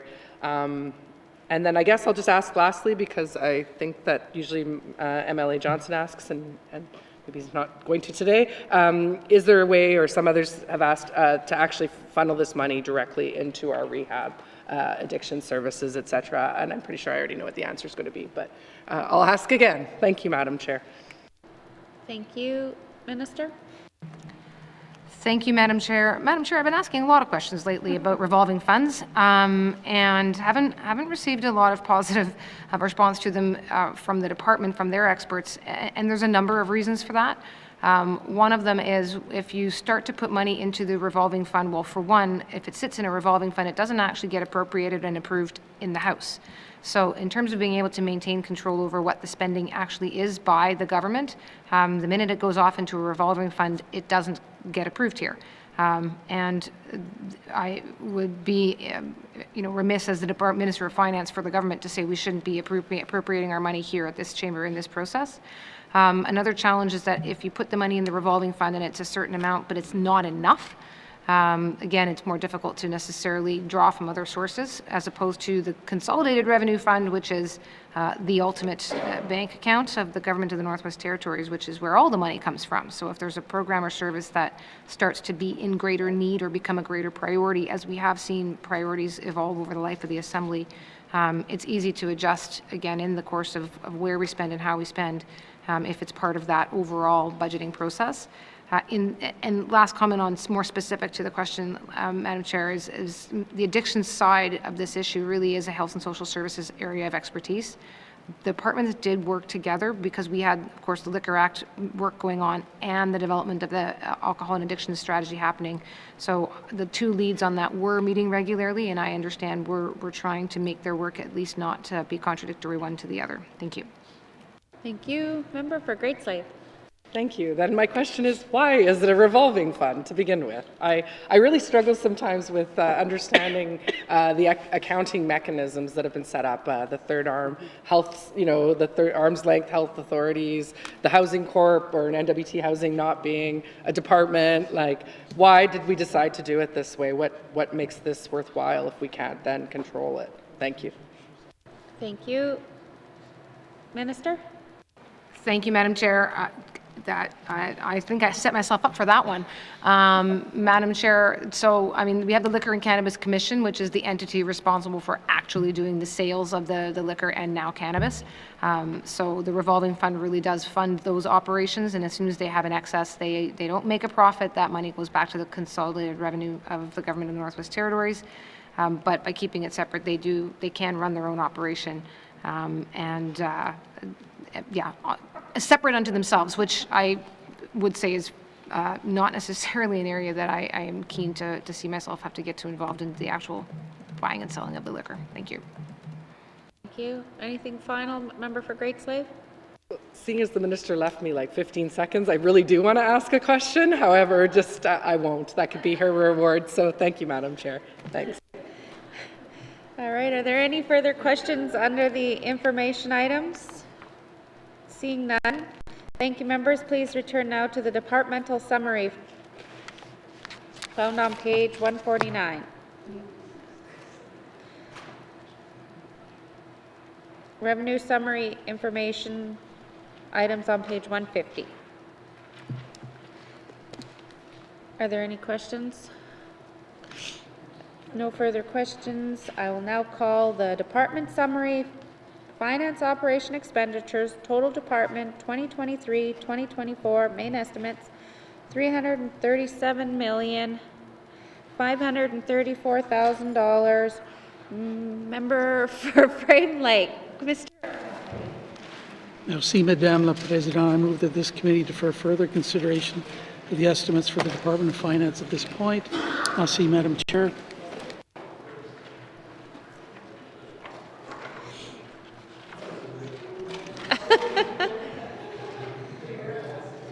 The motion is in order. To the motion.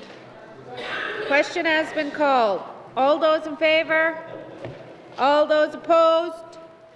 Motion is carried. Consideration of Department of Finance 2023-2024 made estimates operating expenditures total department is deferred. Thank you, Minister. Thank you to the witnesses for appearing before us. Sergeant at Arms, please escort the witnesses from the chamber. Member for Frame Lake, what is the wish of committee? Merci, Madame la Présidente. I move that the chair rise and report progress. Merci. There is a motion on the floor to report progress. The motion is in order and non-debatable. All those in favor? All those opposed? Motion is carried. I will now rise and report progress.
May I please have the report of Committee of the Whole, Member for N.W.T. Lakes. Mr. Speaker, your committee has been considering table document 813-19 brackets 2 2023-2024 main estimates, and I would like to report progress with one motion pass. And Mr. Speaker, I move that the report of the Committee of the Whole be concurred with. Thank you, Member for N.W.T. Lakes. Do we have a seconder? Member for Yellowknife South. All those in favor? All those opposed? Any abstentions? Motion is carried. Third reading of bills. Third reading of bills. Mr. Clerk, orders of the day. Orders of the day for Monday, March 27th, 2023, 1:30 p.m. Prayer, minister statements, member statements, returns to oral questions, recognition of visitors in the gallery, acknowledgements, oral questions, returns to written questions, replies to commissioner's address, petitions, reports of committees and the review of bills, reports of standing and special committees, tabling of documents, notices of motion, motions, notices of motion for first reading of bills, second reading of bills, bills 64 and 77, consideration in committee of the whole of bills and other matters, bills 23, 29, 60, 61, 63, 66, 67, 68, and 73, committee reports 40, 43, 44, and 47-19-2, minister statement 264-19-2, table documents 681, 694, 813, 881, 882, and 883-19-2, report of committee of the whole, third reading of bills, orders of the day. Thank you, Mr. Clerk. This House stands adjourned until Monday, March 27th, 2023 at 1:30 p.m.